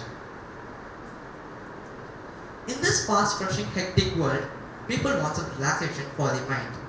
So people love slower music which gives them peacefulness and soothes their soul. As a proof, my survey shows that a highest number of almost 66% have answered that slower music makes them feel better. Music makes us aware of the connection that our feelings and emotions are universal. Music helps us open up a part of ourselves and express feelings that we don't know that we are feeling. Coming on to the interesting part of the talk, my drumming experience. My drum is not just an instrument, it is like a good friend for me. Sometimes due to some reasons I wouldn't be able to practice my drums, but the feeling when I approach my drums to practice it would be like I'm on the top of the world. In fact, every solid matter around us are a form of drums and everyone are my friends. So I guess most of the people around here would have been familiar about drummer Shroman. He is a drummer who emerged from Tamil Nadu and he is considered as the best drummer in Asia. Do you know why he is considered like that? It is nothing but because of his creativity in drumming. He made up unique drum beats from different things like kitchen appliances, suitcases and even buckets. According to me, in my aspect, he utilized the art of drumming perfectly. Drum plays a major role in songs. Approximately 90% of songs all over the world are filled with drums. And I say this without any doubt as I used to concentrate on the drum part more than anything else in a song. According to the drum roll, your hand should fly like a butterfly smoothly, but like a killer bee. But you should be careful that the parchment should not get torn away. Now at present, I have just completed 5 grades in Trinity Rocket Form. There are more 3 grades to get completed. But even before, in my initial stage, I used to get confused at the drum note symbols. Before even I got a drum, I used to practice in pillows. Even now I used to say that pillows and rubber bands gives the best experience than any other drums in the world. The first time when I got the second prize in the live music competition conducted at my school made me more determined. Even I gave a drum performance in the last year TEDx event conducted at my school. So every time when people appreciate me for my performance, I move ahead and try something extremely radical the next time I give a performance. So that makes a drummer unique, and I am trying to achieve that uniqueness. Towards the conclusion, music is the #1 stress buster I have ever known. Music consoles you for every situation. For example, whether you're in a situation in which you don't know what to do, music will be the only thing that consoles you. So, at last, I like to give a drum performance, which will barely come for 40 to 50 seconds. So, here we go.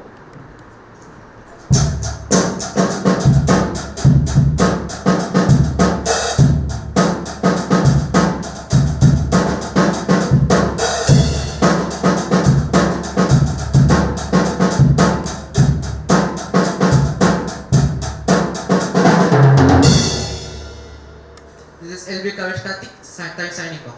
Thanks.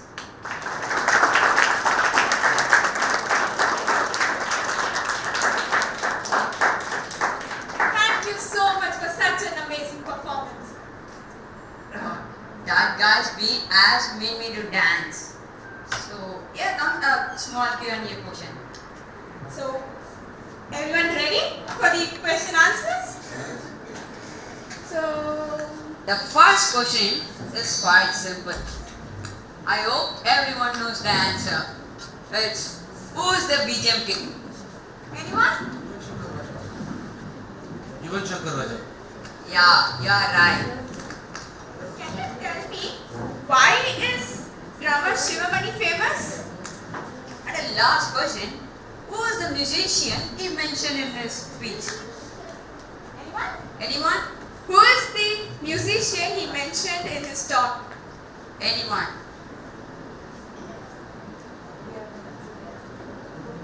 No one? Handsome. Right. So let's move on with our next schedule. Next up is yogic dance. Ankita, do you practice yoga every day? Yes, I do. It makes me feel fresh. Yes, yoga is very beneficial. It activates all the senses. Yoga is essential for any dances as it helps to build stamina, flexibility, concentration and overall energy. So let's welcome our KRM students to showcase a wonderful and beautiful performance. Yes, audience, let's put our hands together for them.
the last step is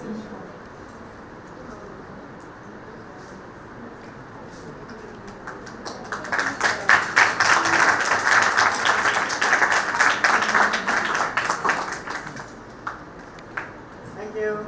Thank you. Wonderful. Thank you so much. It looks like you put your heart and soul into the performance. So, next speaker is P. Sahana. Before a presentation, we need to be familiar with who is Sahana. Sahana is a 12th grader from KRM Public School, Chennai. She aspires to become a chartered accountant. She passionate towards singing, drawing and painting.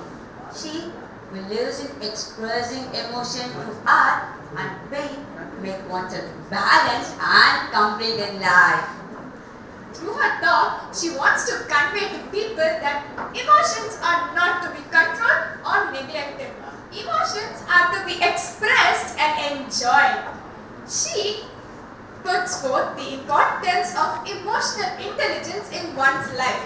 She's a great badminton player and practices yoga daily. So please give it up for P. Sahana. Her topic for the talk is Emotions, mind, organ, bodies. Welcome all. Come on. Everybody say hello to me and my best friend. Hello.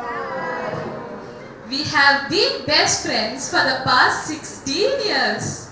We were born at the same time. We ate together.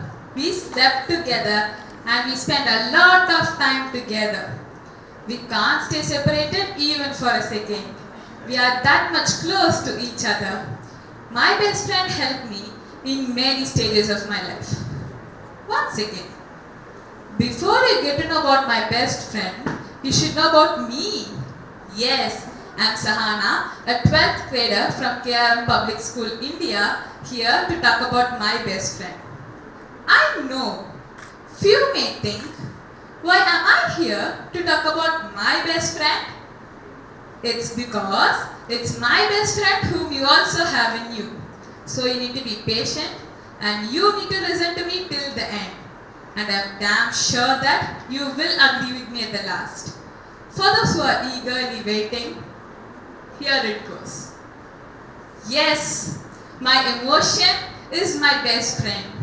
Emotions are biologically based psychological state brought down by neurophysiological changes variously associated with thoughts, feelings, behavioral responses, and a degree of pleasure or displeasure. Well, it was a difficult para to emotional digest though. Let me put it in an easy way. Emotions which we experience each and every day of our life can compel you to take action, influence the decision we make about our life, both large and small. There are about 34,000 emotions. Amazing, isn't it? But we can't manage to talk about all. So let's narrow down to 6 basic emotions.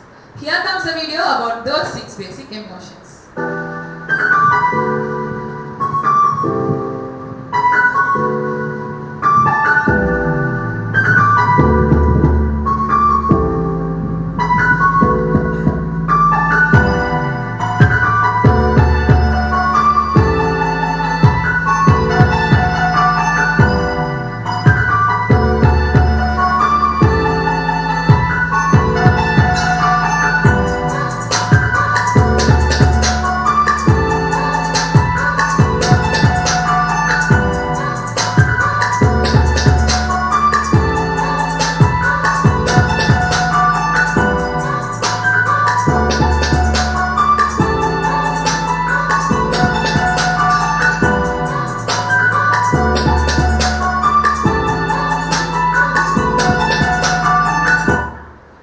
Emotions come and go.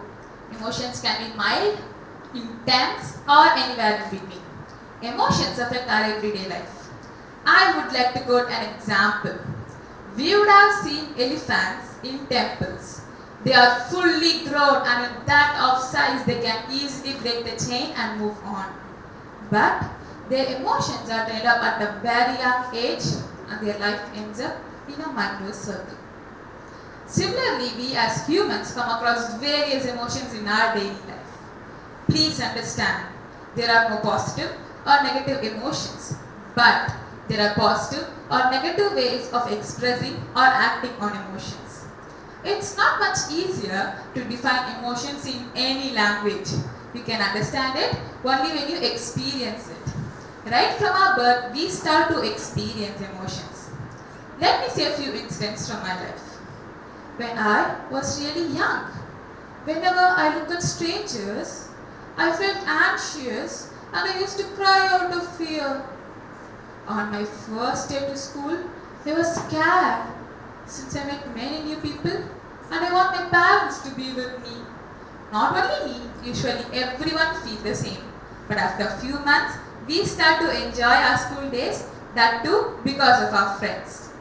And after many years, I finally completed my 10th and I entered into 11th grade. But at that time, I was very sad since many of my friends moved to another school.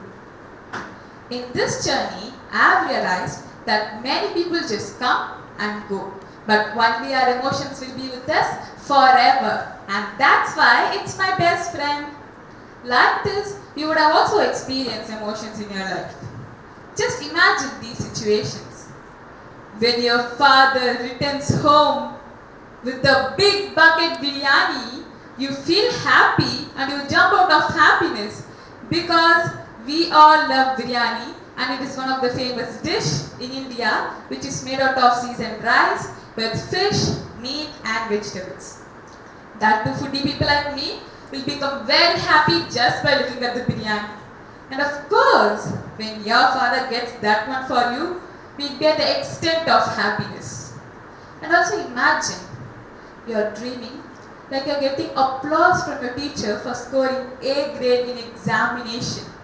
Your teacher calls out your name and all your friends are about to clap for you and immediately your mom switches off the fan. How do you feel? You feel angry and irritated, isn't it? But we can't show it to our mom. If we do so, then we won't get food for at least one day. Like this, right from our birth, we start to experience emotions. Many people think showing our emotions is not good and our emotions should be controlled. This happened in my life too. When I got low marks in my 10th grade, I was very sad and I cried to my mom. Immediately she said, "Are you a baby? Why are you crying?" Then I asked myself, why should only babies show their emotion? Why not us? Why our emotions should be suppressed? In fact, feelings helps us to avoid danger, to make decisions and also to create bond with other people. If we are sad, we even have some tears. When others see it, it will stimulate a complementary feeling in them of care and compassion, waiting to come close and hold you. So, they do come close. We say what's going on. Here, we create bond with another person. Similarly, in my life, my feelings help me to create bond with other people. When I entered 7th grade, I was very happy as I met many new people and I made many new friends. But there were two girls. They were sad as they couldn't find any friends in that class. I went to them and I said them just 2 jokes in order to convince them. It may not sound funny, but at that time it helped me a lot. Are you all curious to know them? My teacher always wears sunglasses while entering into my class. Do you know why? Because I am such a bright student. An old man with 8 hair on his head went to a barber shop. Barber, in confusion, asked, "Shall I cut it or count it?" Can you guess what that old man replied? He said to color them. I think he's a bit modern old man. After this, I said to them that life is to enjoy with whatever we have and you don't worry, from now on I'll be your best friend. In this way, I convinced them and I also shared my happiness with them. We three have an emotional attachment which makes our friendship last for many years. Without knowing the importance of our emotions, many people just try to suppress or neglect it in many ways. But do you know one fact? If we just accept our emotional responses and let them run their natural course, they end up more quickly. Instead, don't try to control them. Whenever I feel angry or sad, I'll just express it to my mom. I'll say what is my problem, and my mom gives a good solution for my problem. We all love our mother. We can't be without her no matter what happens. This bond with our mom is only because of our feelings. Our feelings makes this relationship more and more stronger. If you have this much benefits of your feelings, then why are you trying to control it? Instead, enjoy your feelings. That would be the greatest experience. Just breathe deeply and hold your breath to enjoy emotions. Or you find a safe and clean place and do meditation. That would make you feel good and happy. Feelings serve an adaptive role by prompting you to act quickly, take decisions that will maximize the chances of success. One of my friends shared an incident where his emotion helped him to overcome a problem. From his school days, as he scored low marks, many people used to say that he's not fit for anything or he won't pass his 10th grade. These things made him angry, and he turned his anger into a booster pack for him. He concentrated more on his studies and at last, he scored good marks. Anger, which seems a thought of antisocial, is also really very important because we can't be with other people if we don't have a way of asserting our boundaries. Anger gives us energy to be clear and to say no whenever we need to. Anxiety also helps us to motivate ourselves. When we are facing a nerve-wracking exam, we feel a lot of anxious about how we'll perform the exam or how it will impact our final grade. Because of these emotional responses, you might be more likely to study. Since you have experienced a particular emotion, you have the motivation to take action or to do something that will maximize the chances of getting a good grade. A quote says, we are not given a good or bad life. We are given a life. And it's up to us to make it good or bad. In order to make it good, we need to take wise decisions. Even in this, our emotions do play an important role. Emotions affect our decision from what to have for breakfast to which candidate to vote in for election. Researchers have also said that certain people with brain damages affecting their ability to take wise decisions. Even in the places where you think your decision is purely guided by logic or rationality, emotions do play an important role. Emotional intelligence or the ability to understand and to express one's emotion is very important to take good decisions. We all are safe here. This safety is only because of the soldiers who protect us. A soldier's life is full of sacrifice and pride for his country. A soldier can be without his family only because of his emotional intelligence. Emotional intelligence is an important part in their training. If we couldn't understand his emotions, then we won't be here today. Since emotional intelligence is very important, I thought of starting a camp to improve our emotional intelligence. Initially, I tried it with my family members. First of all, I collected all the gadgets to make sure that they spend each and every second in a useful way.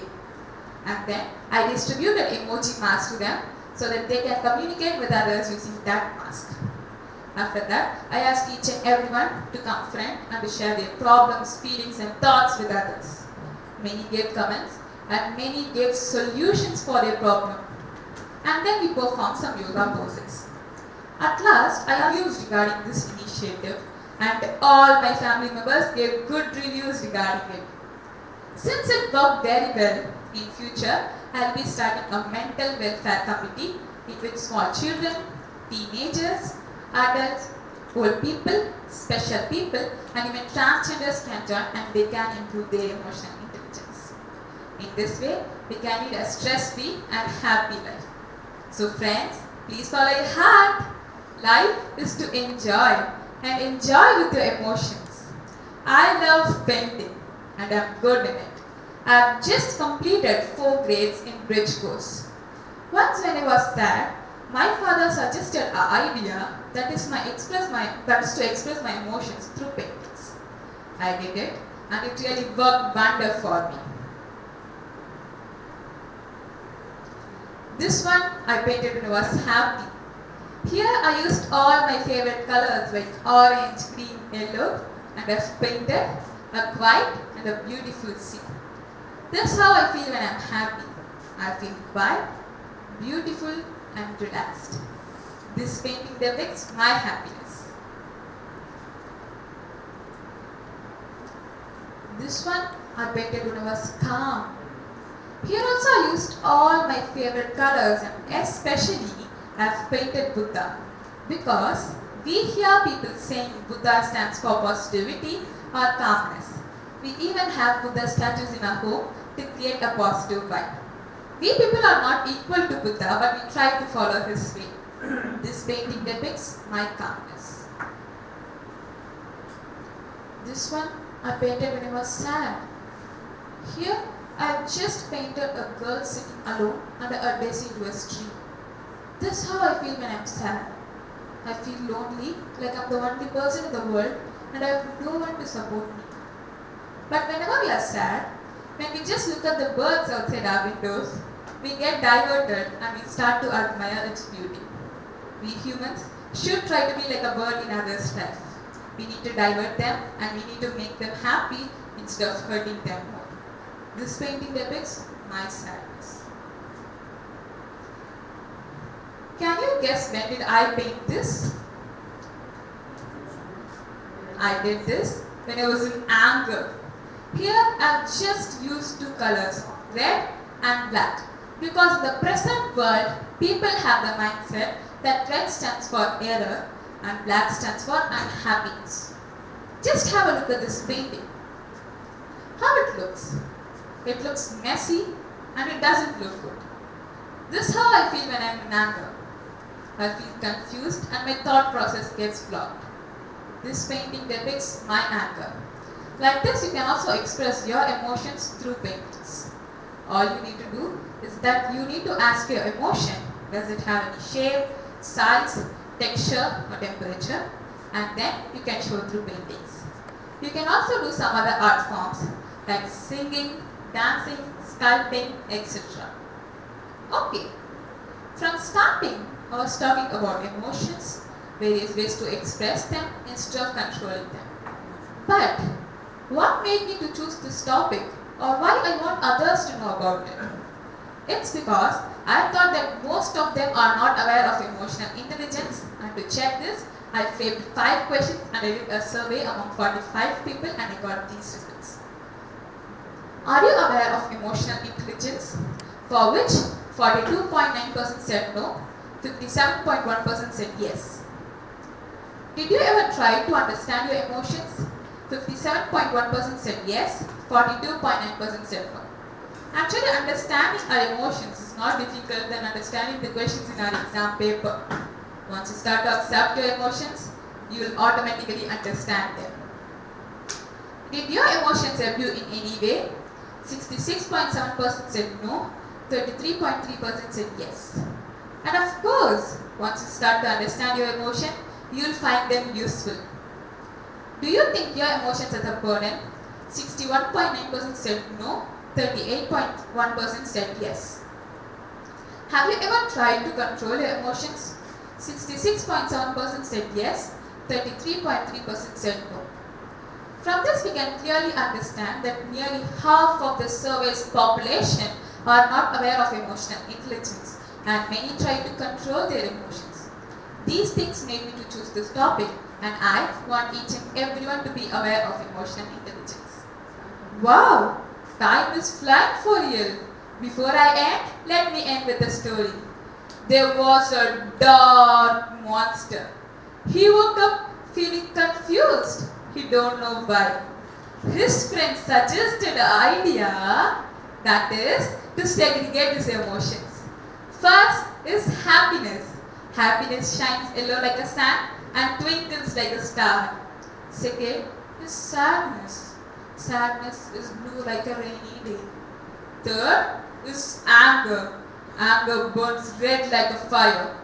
Fourth is fear. Fear hides away like a mouse in the dark night. Fifth is calmness. Calm and quiet and as light as green leaves. By separating all his emotions, Dark Monster understood the effects of each and every emotions and various ways to express them. These things made the Dark Monster to change into a colorful monster. Like this, we should also make our life colorful. For that, we need to understand to our emotions and also to others' emotions. That too, in this technological world, it's not difficult to know others' emotions. The messages they send gives us live update of their emotions. All I want now is a small spot near emotional baggage, obviously next to happiness. Thank you. Well, thank you so much for an amazing talk. It's high time we focus on our emotions. So, shall we have a short Q&A? Shall we? Shall we? So, what are the some ways to control our anger or temper? Anyone? Anyone? Does anyone want to share how you control your anger and temper? By meditation. Yeah, you're absolutely right. Then, what are the 6 basic emotions that we saw in today's presentation?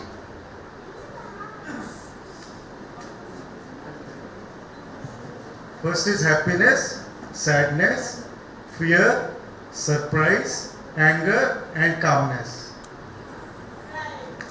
Thank you so much. So, next up. Does anyone know what are my favorite 3 things? Any guesses? It's entertainment, entertainment and entertainment. Who doesn't love entertainment? It is a part of our daily life. We find entertainment in many forms like singing, dancing, watching movies and listening to music. So here are our students of KRMPublicSchool to perform a dance. Kida, what type of dance it's gonna be? It is a folk dance of Punjab, Bhangra. I know a thing about Punjab. Punjabis celebrate numerous religious and seasonal festivals. Every festival expresses happy and gaiety. Gita, a native Punjabi tradition, is a humorous song and a dance genre performed by the women of Punjab. Punjabis are known for their strong determination and culture present a multi-year heritage of Asian civilization. So here comes our KRMPublicSchool students to perform a wonderful dance. Yes, audience, let's put your hands together for our KRM students.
That was a very vibrant and energetic performance. Thank you. So Ankita, do you know who's the last speaker of today's event? Yes, it is S.A. Roshni. Yeah, you're absolutely right. S.A. Roshni is a 12th grader from KRMPublicSchool, Chennai. She aspires to become a clinical psychologist. She believes in uplifting the humans around her by incentive motivation. She has set the best example at a very young age of how to handle the challenges in life, no matter how difficult they are. She is service-oriented and loves serving people even at the lowest. She is a very firm and effective leader. She was elected as the school assistant pupil leader, secretary, cultural secretary, and the president of Interact Club. Her mantra for life is that it is only you for yourself at the end of the day. So here comes S.A. Roshni to speak on the topic unanswered questions. Please give it up for her. Happy birthday to you. Happy birthday to you. Happy birthday, happy birthday, happy birthday to you. Can you all see the difference between these two pictures? Yes. Picture number 1 depicts the common scenario on the first birthday of any kid.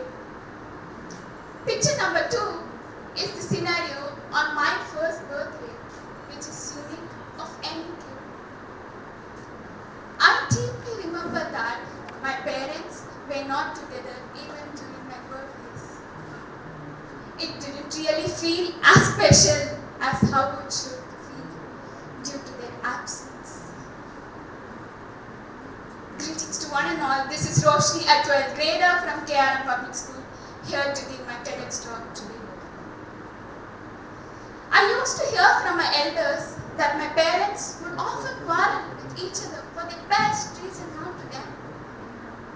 Yes, I do agree, fighting is normal in any sort of relationship, but it should not affect the growth or development of a child.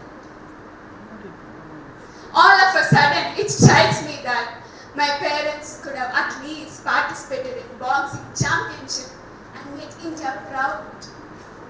But they were not concerned neither about India's development nor about children's development. As a child, I never understood about their lives. Not only I, but any child who is in that stage of life will not understand.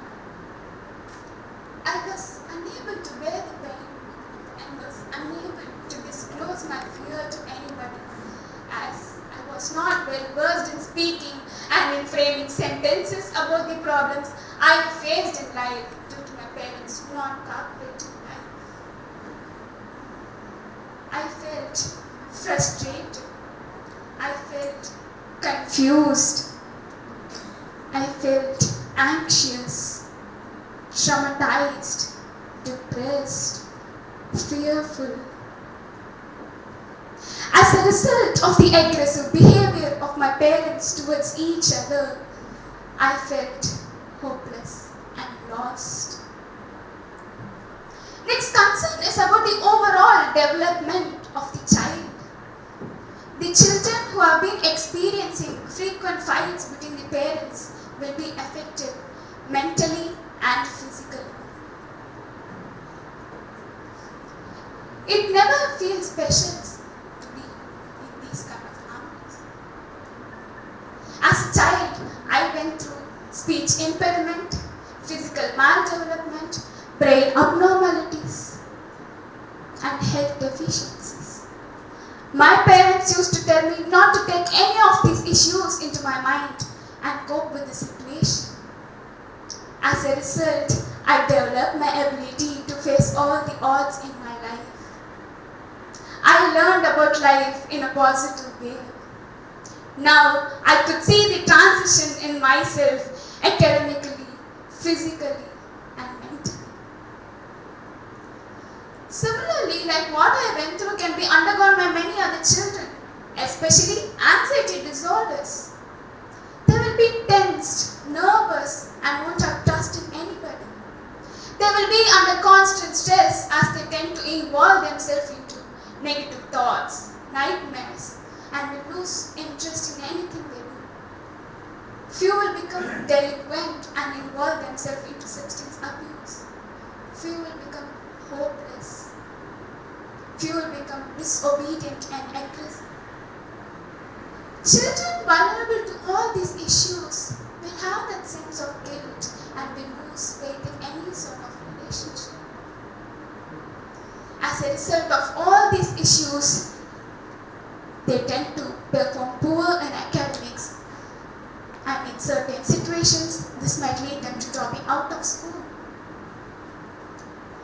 Upon conducting a survey with 100 people on the overall impact on the child's life, I found 62% of the people think parental separation will make the child face fair bit of personal discomfort.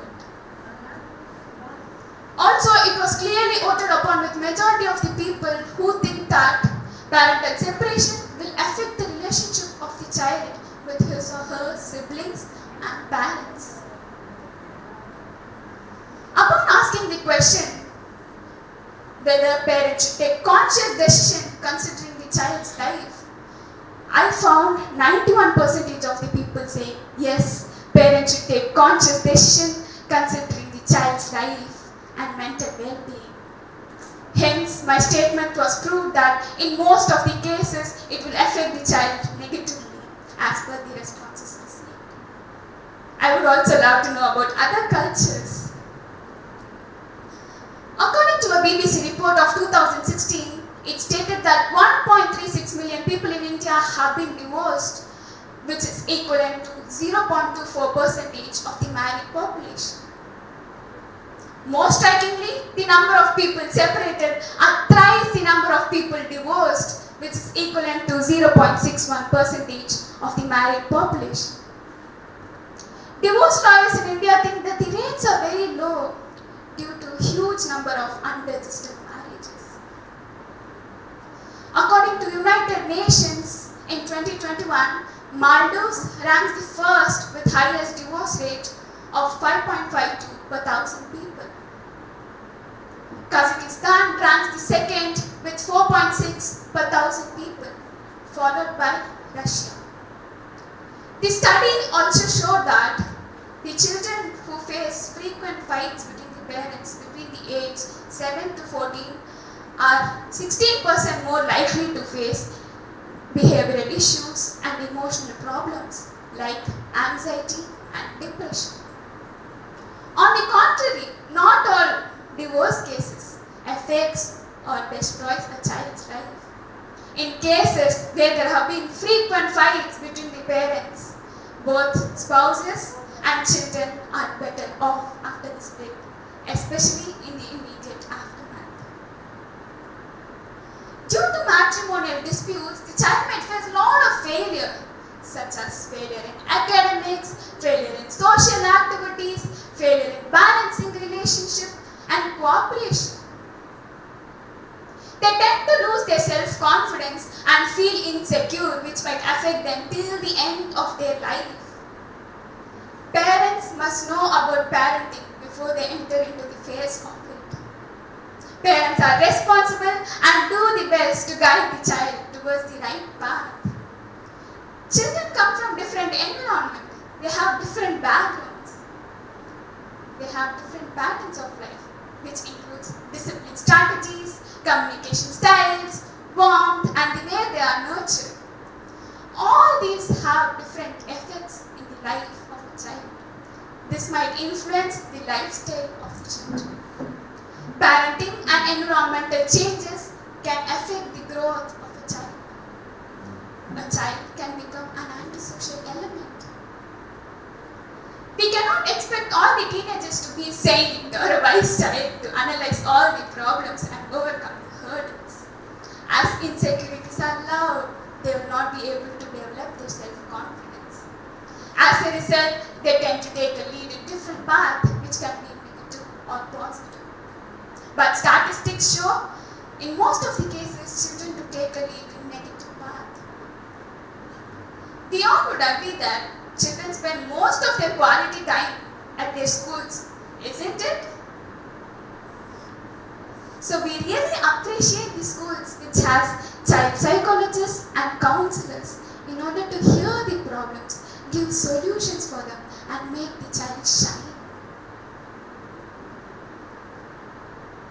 As a result of all these, in my case, I initially used negative coping mechanisms. Initially, I used to self-blame myself for whatever has happened because that's what I was told of. But would obviously not be able to understand it is not what it is at the age of 10, isn't it? That's what exactly happened to me. Next came pleasing others. Pleasing others became another way of coping to numb the pain. I know it would sound silly, but to mention, I used to send school notes to others for minimum 2 hours a day to an extent where my gallery was filled only with notes. Even though it consumed my time and efforts during my own study hours, I didn't hesitate myself from sending them as I thought it would make others' work easier and contribute to their academic success. When I pleased others, I saw them happy.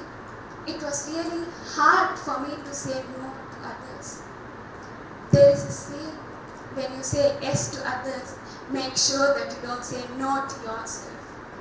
But all I did was the total opposite. Yes, it felt tiring. Yes, it felt challenging. Yes, it felt draining. Yes, it felt like the whole world's weight is upon me. At the age of 16, due to the exposure and experience I received, I came to a point where I said myself that, Roshni, it is only you who is going to save you. It is only you who is going to understand you. It is only you for yourself. You have to take care of your mental health because nobody is going to do it for you. It is only you who knows what is exactly going on with you. Let go of the things which weighs you down. Let go of the past, live the present and be grateful for it. After going through few negative coping mechanisms, I found myself using positive coping mechanisms. One of them was to plot boundaries. I came to know what was acceptable and what was not acceptable. I did what was best for me and told myself along the way that it is not my responsibility to sacrifice for others. I am not born for it. People might react strange for setting boundaries, but it shouldn't mean that you have to neglect them. Setting boundaries doesn't mean that you don't do anything for anybody.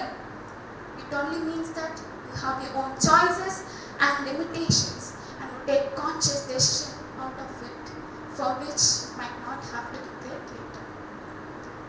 Forgetting our boundaries can result in one losing themselves physically and psychologically.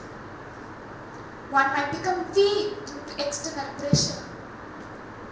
So setting boundaries doesn't mean you keep other people out.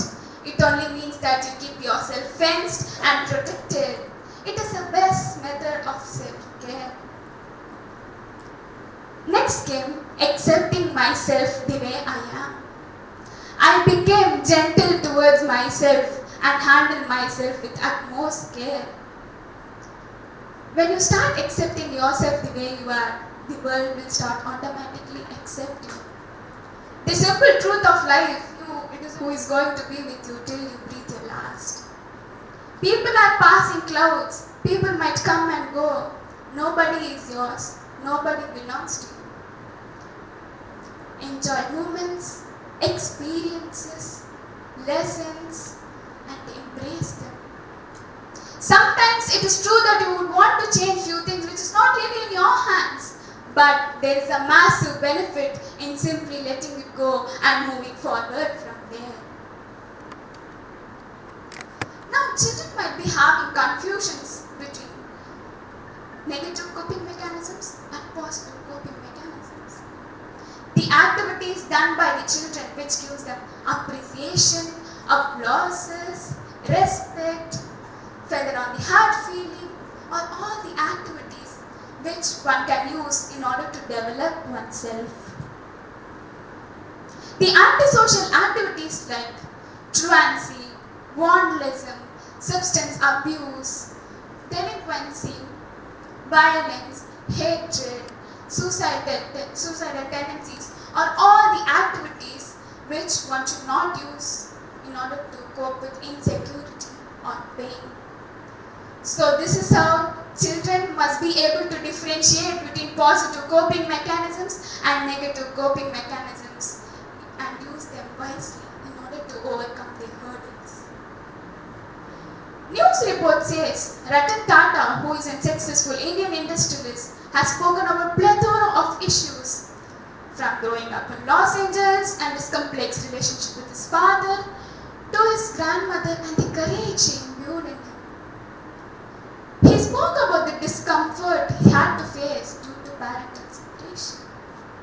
He had a happy childhood, but as soon as he and his brother grew up, they had to face a fair bit of personal discomfort and bullying. As those days, divorce was not common as it is today. Selena Gomez, an American actor, singer and producer, has admitted that she found it very hard to accept her parents' divorce. She wanted her family bad. She wanted her mother and father to be together. Hence, she found it very hard to accept her parents' divorce. Actually, our parents are the real entertainers in our life. But only thing is, all the episodes are in Greek and Latin without any subtitles. We will always be waiting in our hot seats in order to know the twists and turns of our life. Merely spending money and fulfilling basic needs is not only the need of a child. Then what does a child earn for? All we need is love, guidance, attention, protection, attachment. Parents must ensure that they provide all this to the children and prepare them for the next generation by being the role model. The relationship between husband and wife should be like fish and water.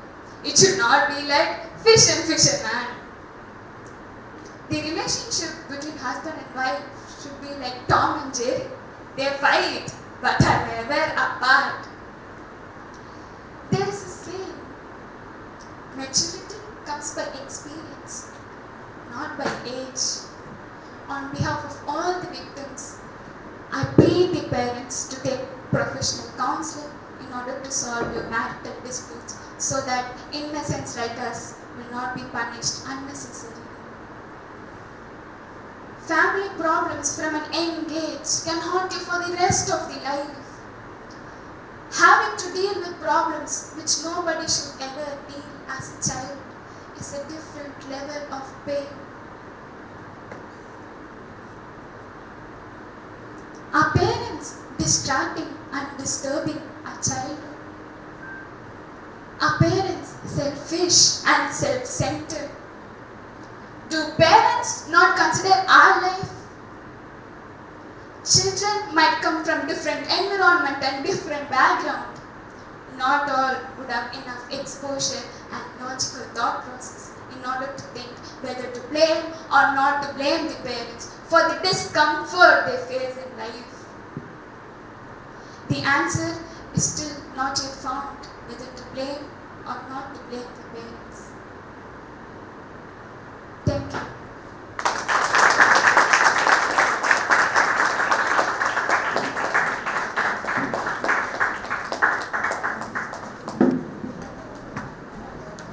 Thank you. That was very moving and heart-touching. So, thank you for this wonderful talk.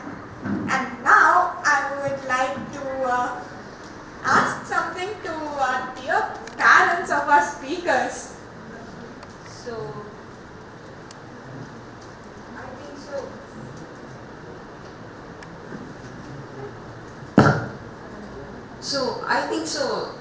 parents of Tarakeshwar, right? So, what do you think about your son's performance or your presentation? What's your opinion about it? Very good. He really worked hard for more than past 1 month for his presentations. Okay, I believe KRM School support all the speakers and they provide a good support for the students. Thanks to the mentors. Thank you so much.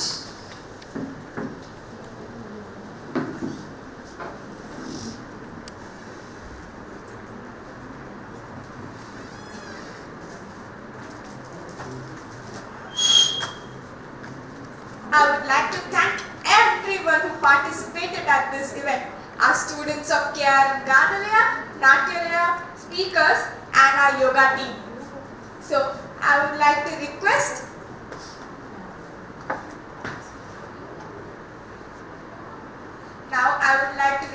our Santagari ma'am to present the mementos for the committee members.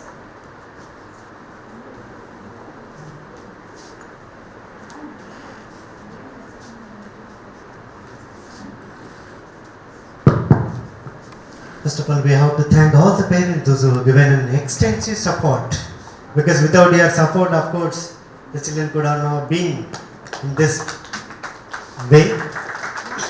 So, behind this screen, there are a lot of mentors. They have put their service after their school hours also. So, this is the time to recognize them. Our executive producer of this event, Dr. S. Vasantagari ma'am, is going to honor all the committee members. Committee members, can I request you on stage? Yeah. All the committee members, please come.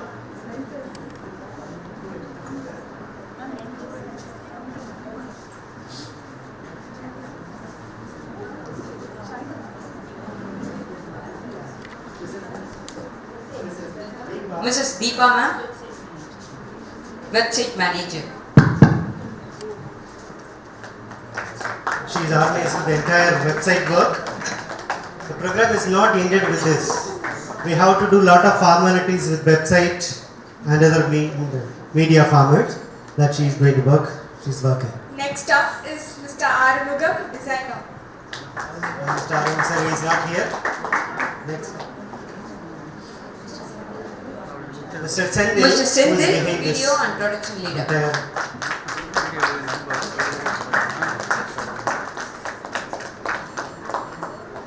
Mrs. Ranjita, gifts and certificates.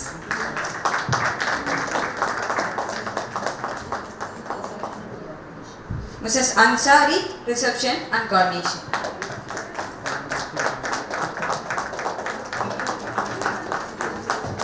Video and editing, Mr. Subaya.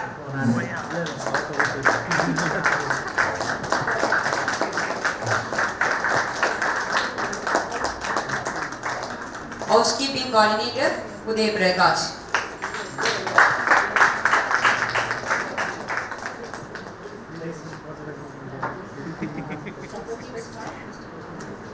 Supportive staff, Mr. Ram and Karuna.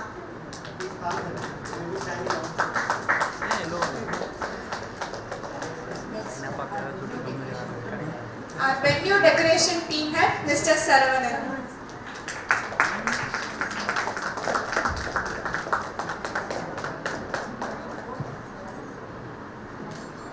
Thank you. Our yoga trainer, Mr. Nirmal sir.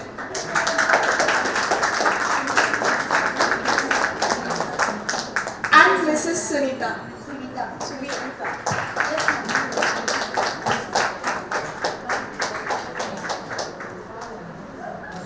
Thank you.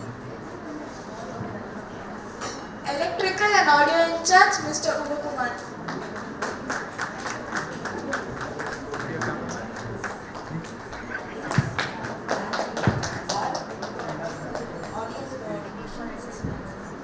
Audience coordination, Mr. Nancy ma'am.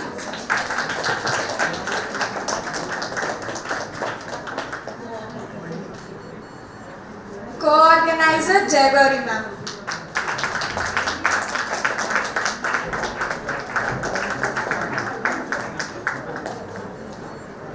Now I would like to call upon our mentors, Mrs. Deepmala,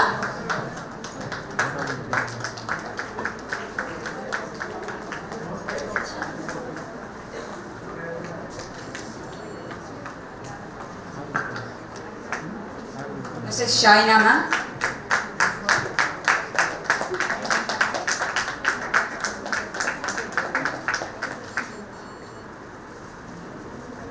Mrs. Jyoti Anand ma'am.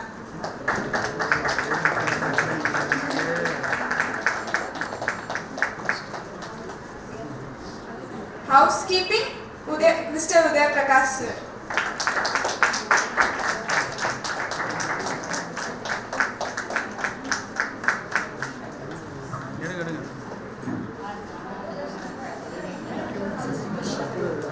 Our Ganalaya coordinator, Mrs. Shubhashree ma'am.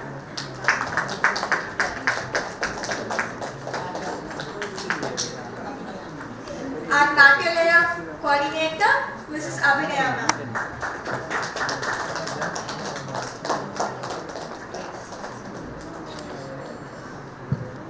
Master of Ceremony Trainers, Mrs. M.S. Merlin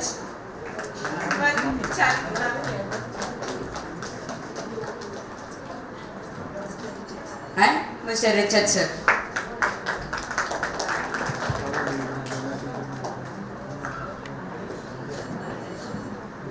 And who was walking behind the stage? Our friend Shamita.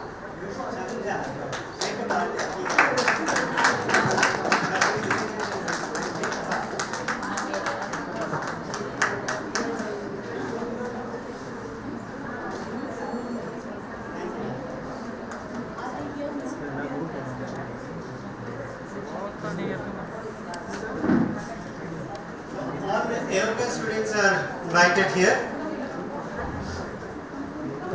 Please come.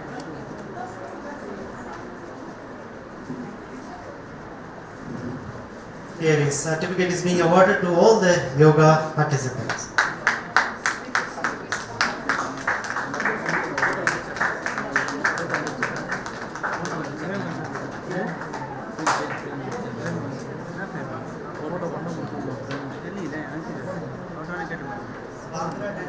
Mr. B.N. Viraj.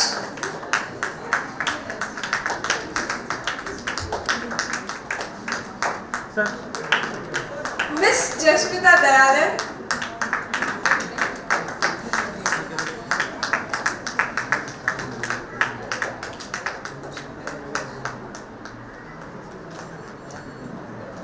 Miss R. Dhanushya.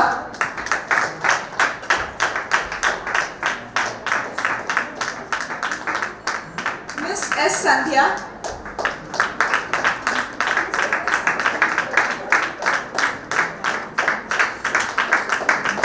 Master S. Sanjay.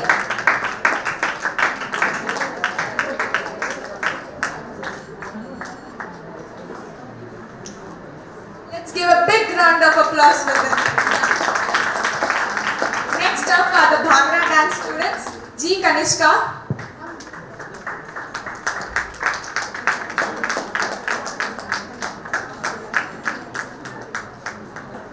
Miss R. Janavi. B. Darshini,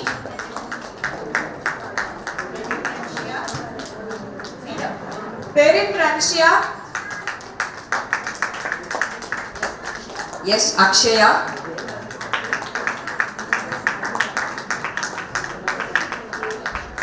A. Rakshita,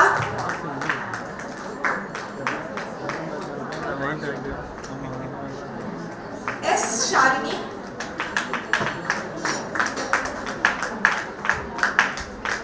P. Kavya.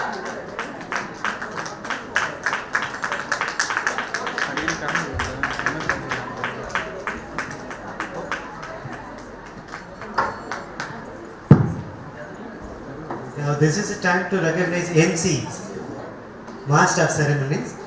They are making the entire event so lively. So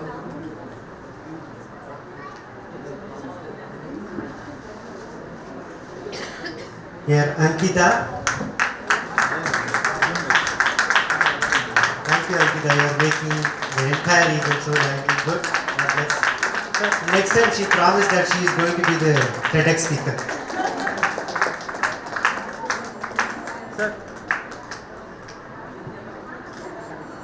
And you could have seen Deepesh in some of the serials also. He's a very active media person. Thank you, Dipesh. Very good dancer too. In which program you are participating? ஓடி விளையாடு பாப்பா sir Kalaignar TV and junior super star. Very good. God bless you. Please give a big round of applause for our organizer, Mrs. Shivshakti Balan sir. Thank you. Thank you.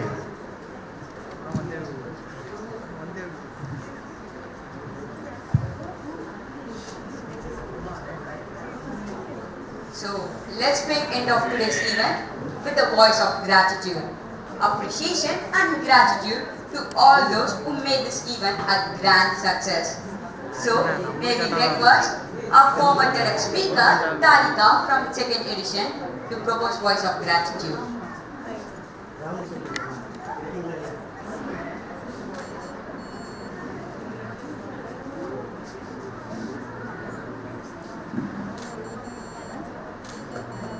Wait.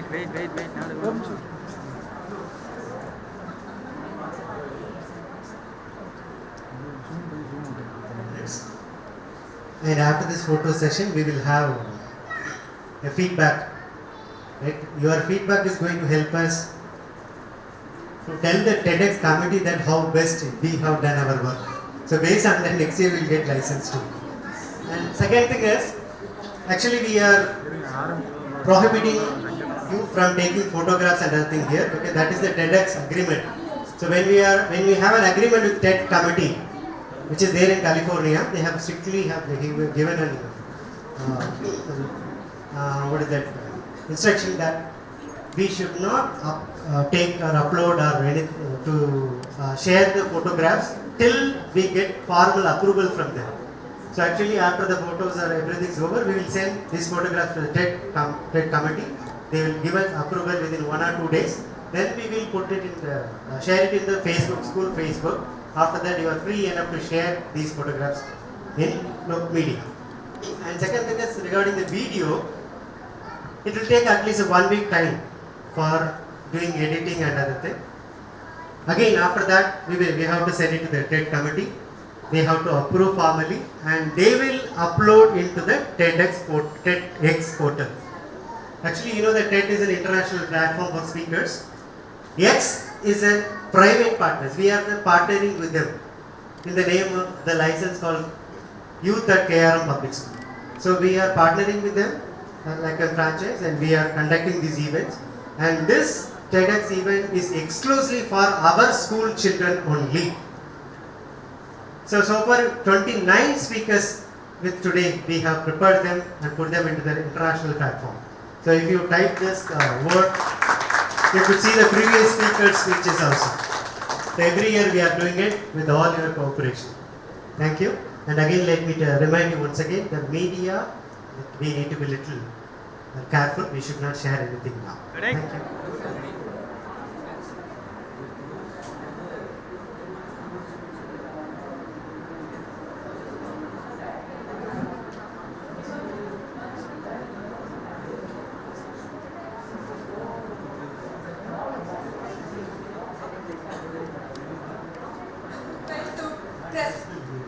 May we request our organizer to present a memento to Tarika as a token of love.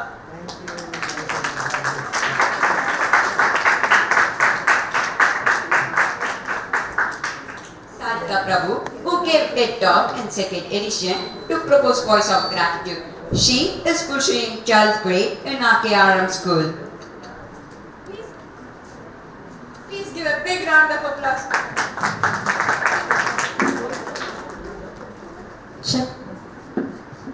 Greetings everybody present here. It's my privilege to propose the vote of thanks on behalf of the organizing committee. Let me first of all start by giving glory to the Almighty God for making today's occasion a resounding success.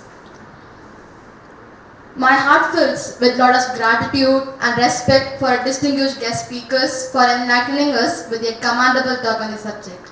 You have indeed put best of your efforts. My heartfelt thanks to all the heads of various departments and the faculties for their hard work, and their valuable contribution, guidance, and encouragement in all our efforts. I owe special gratitude to all the staffs who have worked hard to ensure that this occasion becomes a memorable one. I thank our well-wisher, R.J. Tayamanaswamy sir, our executive producer, Dr. D.P. Shivashakti Balan sir, event organizer, and all the members of the organizing team for their valuable contribution of 5th edition of TEDxYouth at KRM Public School. I thank all the invitees and audience present here accepting our invitation. I would like to thank all the parents for giving their children the fullest support and encouraging them throughout. I thank all the members of the media for evincing interest in covering the event and all the good hearts who work behind the screen. I would like to end with a quote. Be the change you want to see in the world. Once again, I thank you all for being part of 5th edition of TEDxYouth at KRM Public School. See you in the future. Thank you. Thank you, Tarika. This is the time to recognize the speakers. Actually, the speakers are waiting for one big gift. It's on the way. But anyway, instead now we will honor them with the certificates, formal certificates. Can I have those certificates here? Right. To honor Master Tarakeshwar, may I request Kavish Karthik's father and mother to be here on stage to honor Master Tarakeshwar. Master Tarakeshwar, he has written a nice book recently. He is becoming an author also.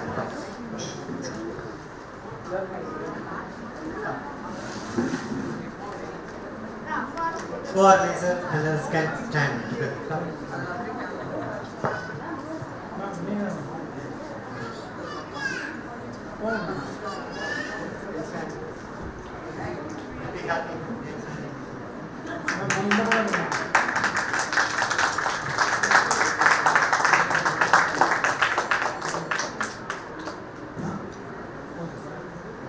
Thank you. God bless Targesh. Thank you, sir. Thank you, madam. Now, this is the time. Tanvi Agarwal, we are going to be honored here. May I request Targesh's father and mother come. You are in the center of the stage, please.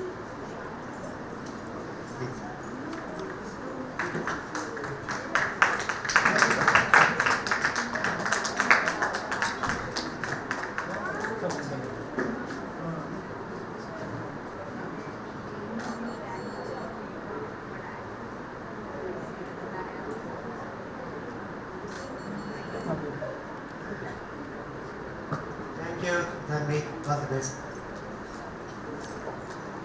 Now, Kavish Karthik, the fast beat drummer. May I request Sahana's mother and father? Father is in the okay, mother, please come.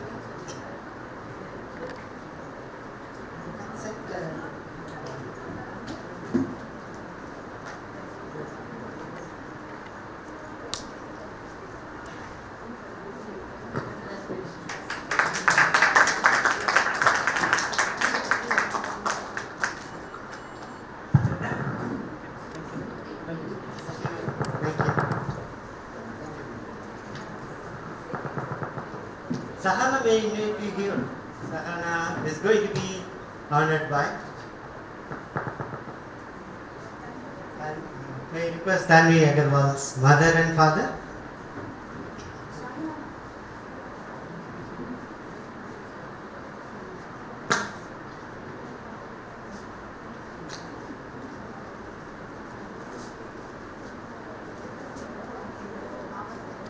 I'd like to tell you one thing.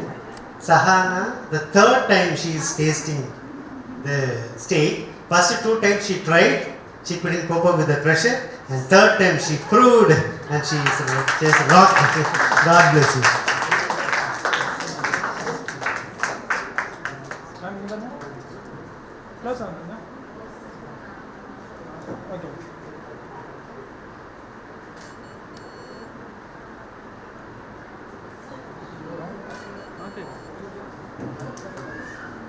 Thank you, ma'am. Thank you, sir. May I request Ankita's father and mother on stage to honor the great speaker of the day, Mr. Roshni, S.A. Roshni.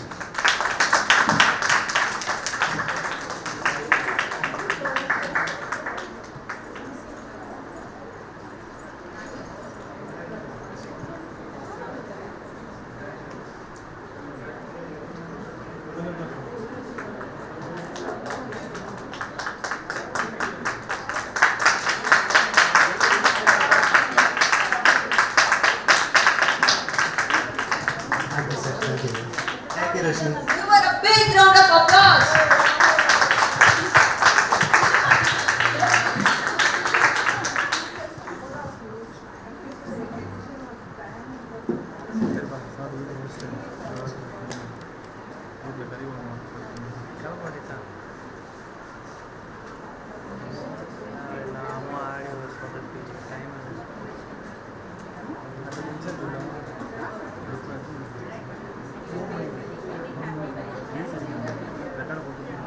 Finally, we would like to thank everyone and special thanks for being such an amazing audience. We love every moment standing here speaking to you. We will carry this experience with us for a long time. Hope you have been very patient and we know that you will do something great with what you have here today. Everything has an end, but we believe that there is never an end, but always a beginning. Hope we'll meet you again at the next edition, the 6th edition of TEDxYouth at KRM Public School. When you are speaking. At the next edition. So please raise up when you hear the national anthem.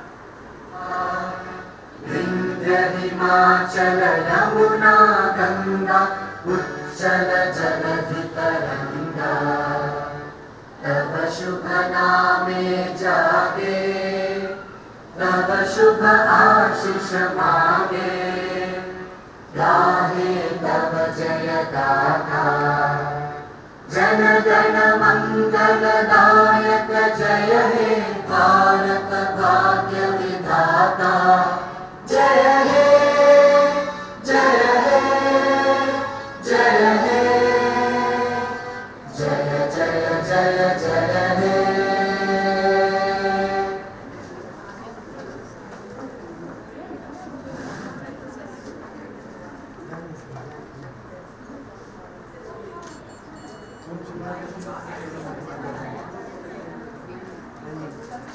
Side.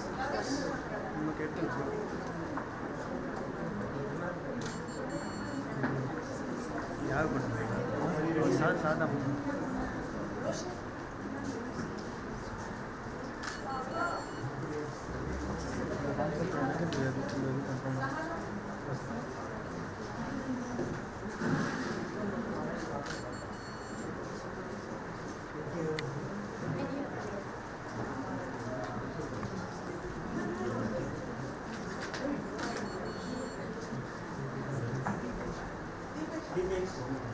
Dipesh.